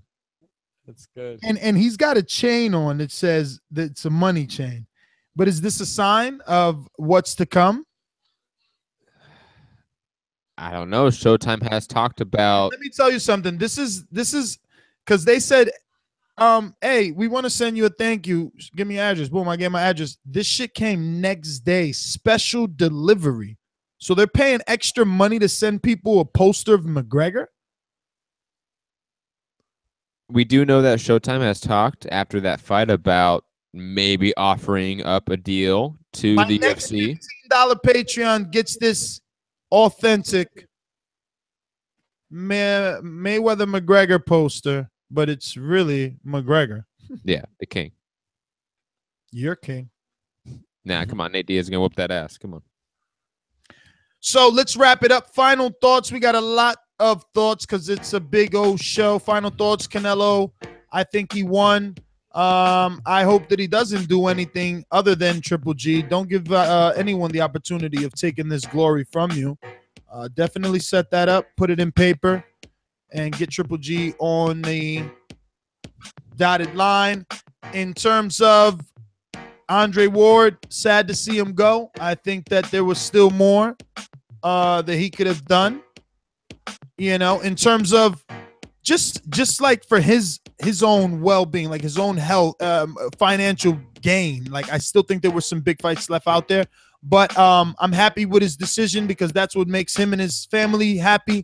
And I believe that the message was well delivered and appropriately titled "Mission Accomplished." I believe you did accomplish your mission. You won gold, last male thus far to win gold. You sit before all those titles like only Mayweather can, and you held the pound for pound #1 like only Mayweather can. So salute, Ward. We'll miss you. I know that they will not now, but later they will. It's usually that way. Linares better spank Campbell because then it would really look like a duck if you go life and death with a dude that's stepping up versus a multiple division world champion. Just saying. Give us the Mikey Garcia fight if you're going to stick around. Valdez, Ramirez, both on developmental stages of their career. Ramirez in tougher than Valdez this time, so we'll be glued. Live fight chat on patreon.com/patreon.com/ The Boxing Voice. And I'm your host, Nestor Gibbs. Find me on Instagram and Twitter at NestGTO. And my final thoughts, shout out to, obviously, and rest in peace to Jake LaMotta, the legend, the great. Boxing would definitely miss him. And, man, did he outlast a lot of other greats. Man, that guy made like 99 years old. Just 95. 95, yeah, I mean, that's almost a century. It's pretty damn good. Insane. But anyways, yes, rest in peace to him. And obviously, Andre Ward retiring. Shout out to the great, the Hall of Famer that he is. And I wish him all the best in his next future ventures. And then obviously we have the slate of fights. I'm not going to name them all out, but just we all know what they are. Tune in. Obviously, tune in on Sunday as well to eat some crow and chop it up and tell us if you were right or if you got it wrong. I am at Hipster Hunter. You can find me at Mixed Combat News on Twitter, Matt Hunter TBV on Instagram. My MMA podcast is Mixed Combat Radio. You can find that on Patreon, SoundCloud, YouTube, iTunes, etc. Peace. And what can I tell you? Everybody kept their pick. Everybody who saw the fight and thought Canelo won, they stuck with their pick. I stuck with Triple G. I think this fight makes more sense, and in a money sense, to just have the immediate rematch for May, for that Cinco de Mayo. Be big money. Andre Ward, man, regardless that everybody wants to keep seeing him, pretty sure he's making a conscious decision based on real serious. I'm not gonna say real serious ailments, but ailments that don't need any more tampering with. And he's done enough. I mean, if he's not gonna fight, I would like to see Andre stay within the sport. He'd be a great boxing manager for all the upcoming fighters coming up in the youth and the amateurs and eventually going pro. He'll be a great example for them. Jorge Linares and Luke Campbell. Jorge Linares, man. Well, isn't he making history by being the Come on, you're Hispanic, bro. Jorge Linares. Yo pensaba que le iba a hacer la traducción hoy, pero bueno, no se pudo hoy. Pero the champ, I think he's the first Venezuelan that's going to be headlining an HBO card. And I think the undercard is going to be on Ring TV, right? Am I right in that? Sure. And Oscar Valdez, always good to see this kid fight. Action-packed fights. I like his style. Big left hook. They call him El Lagarto, right? The alligator. Not sure. I think. Well, I've seen him swimming with alligators. I know that. Definitely not sharks. And you could catch me on Facebook, Alexander Lainez, Lainez. You could catch me on Instagram. That's Alex_Doomsday_Lainez. Follow me on this weight cut down to 175 TBV. So, got this Border Wars 2 card coming by. And get me on Twitter, Alex Lainez TBV. Thanks, guys. All right. Thanks for tuning in. See us next time. Make sure you subscribe so you get that notification every time we go live. And stick around 10:15. We'll be on for some overtime on patreon.com/ThaBoxingVoice for all our Patreon family members. Peace.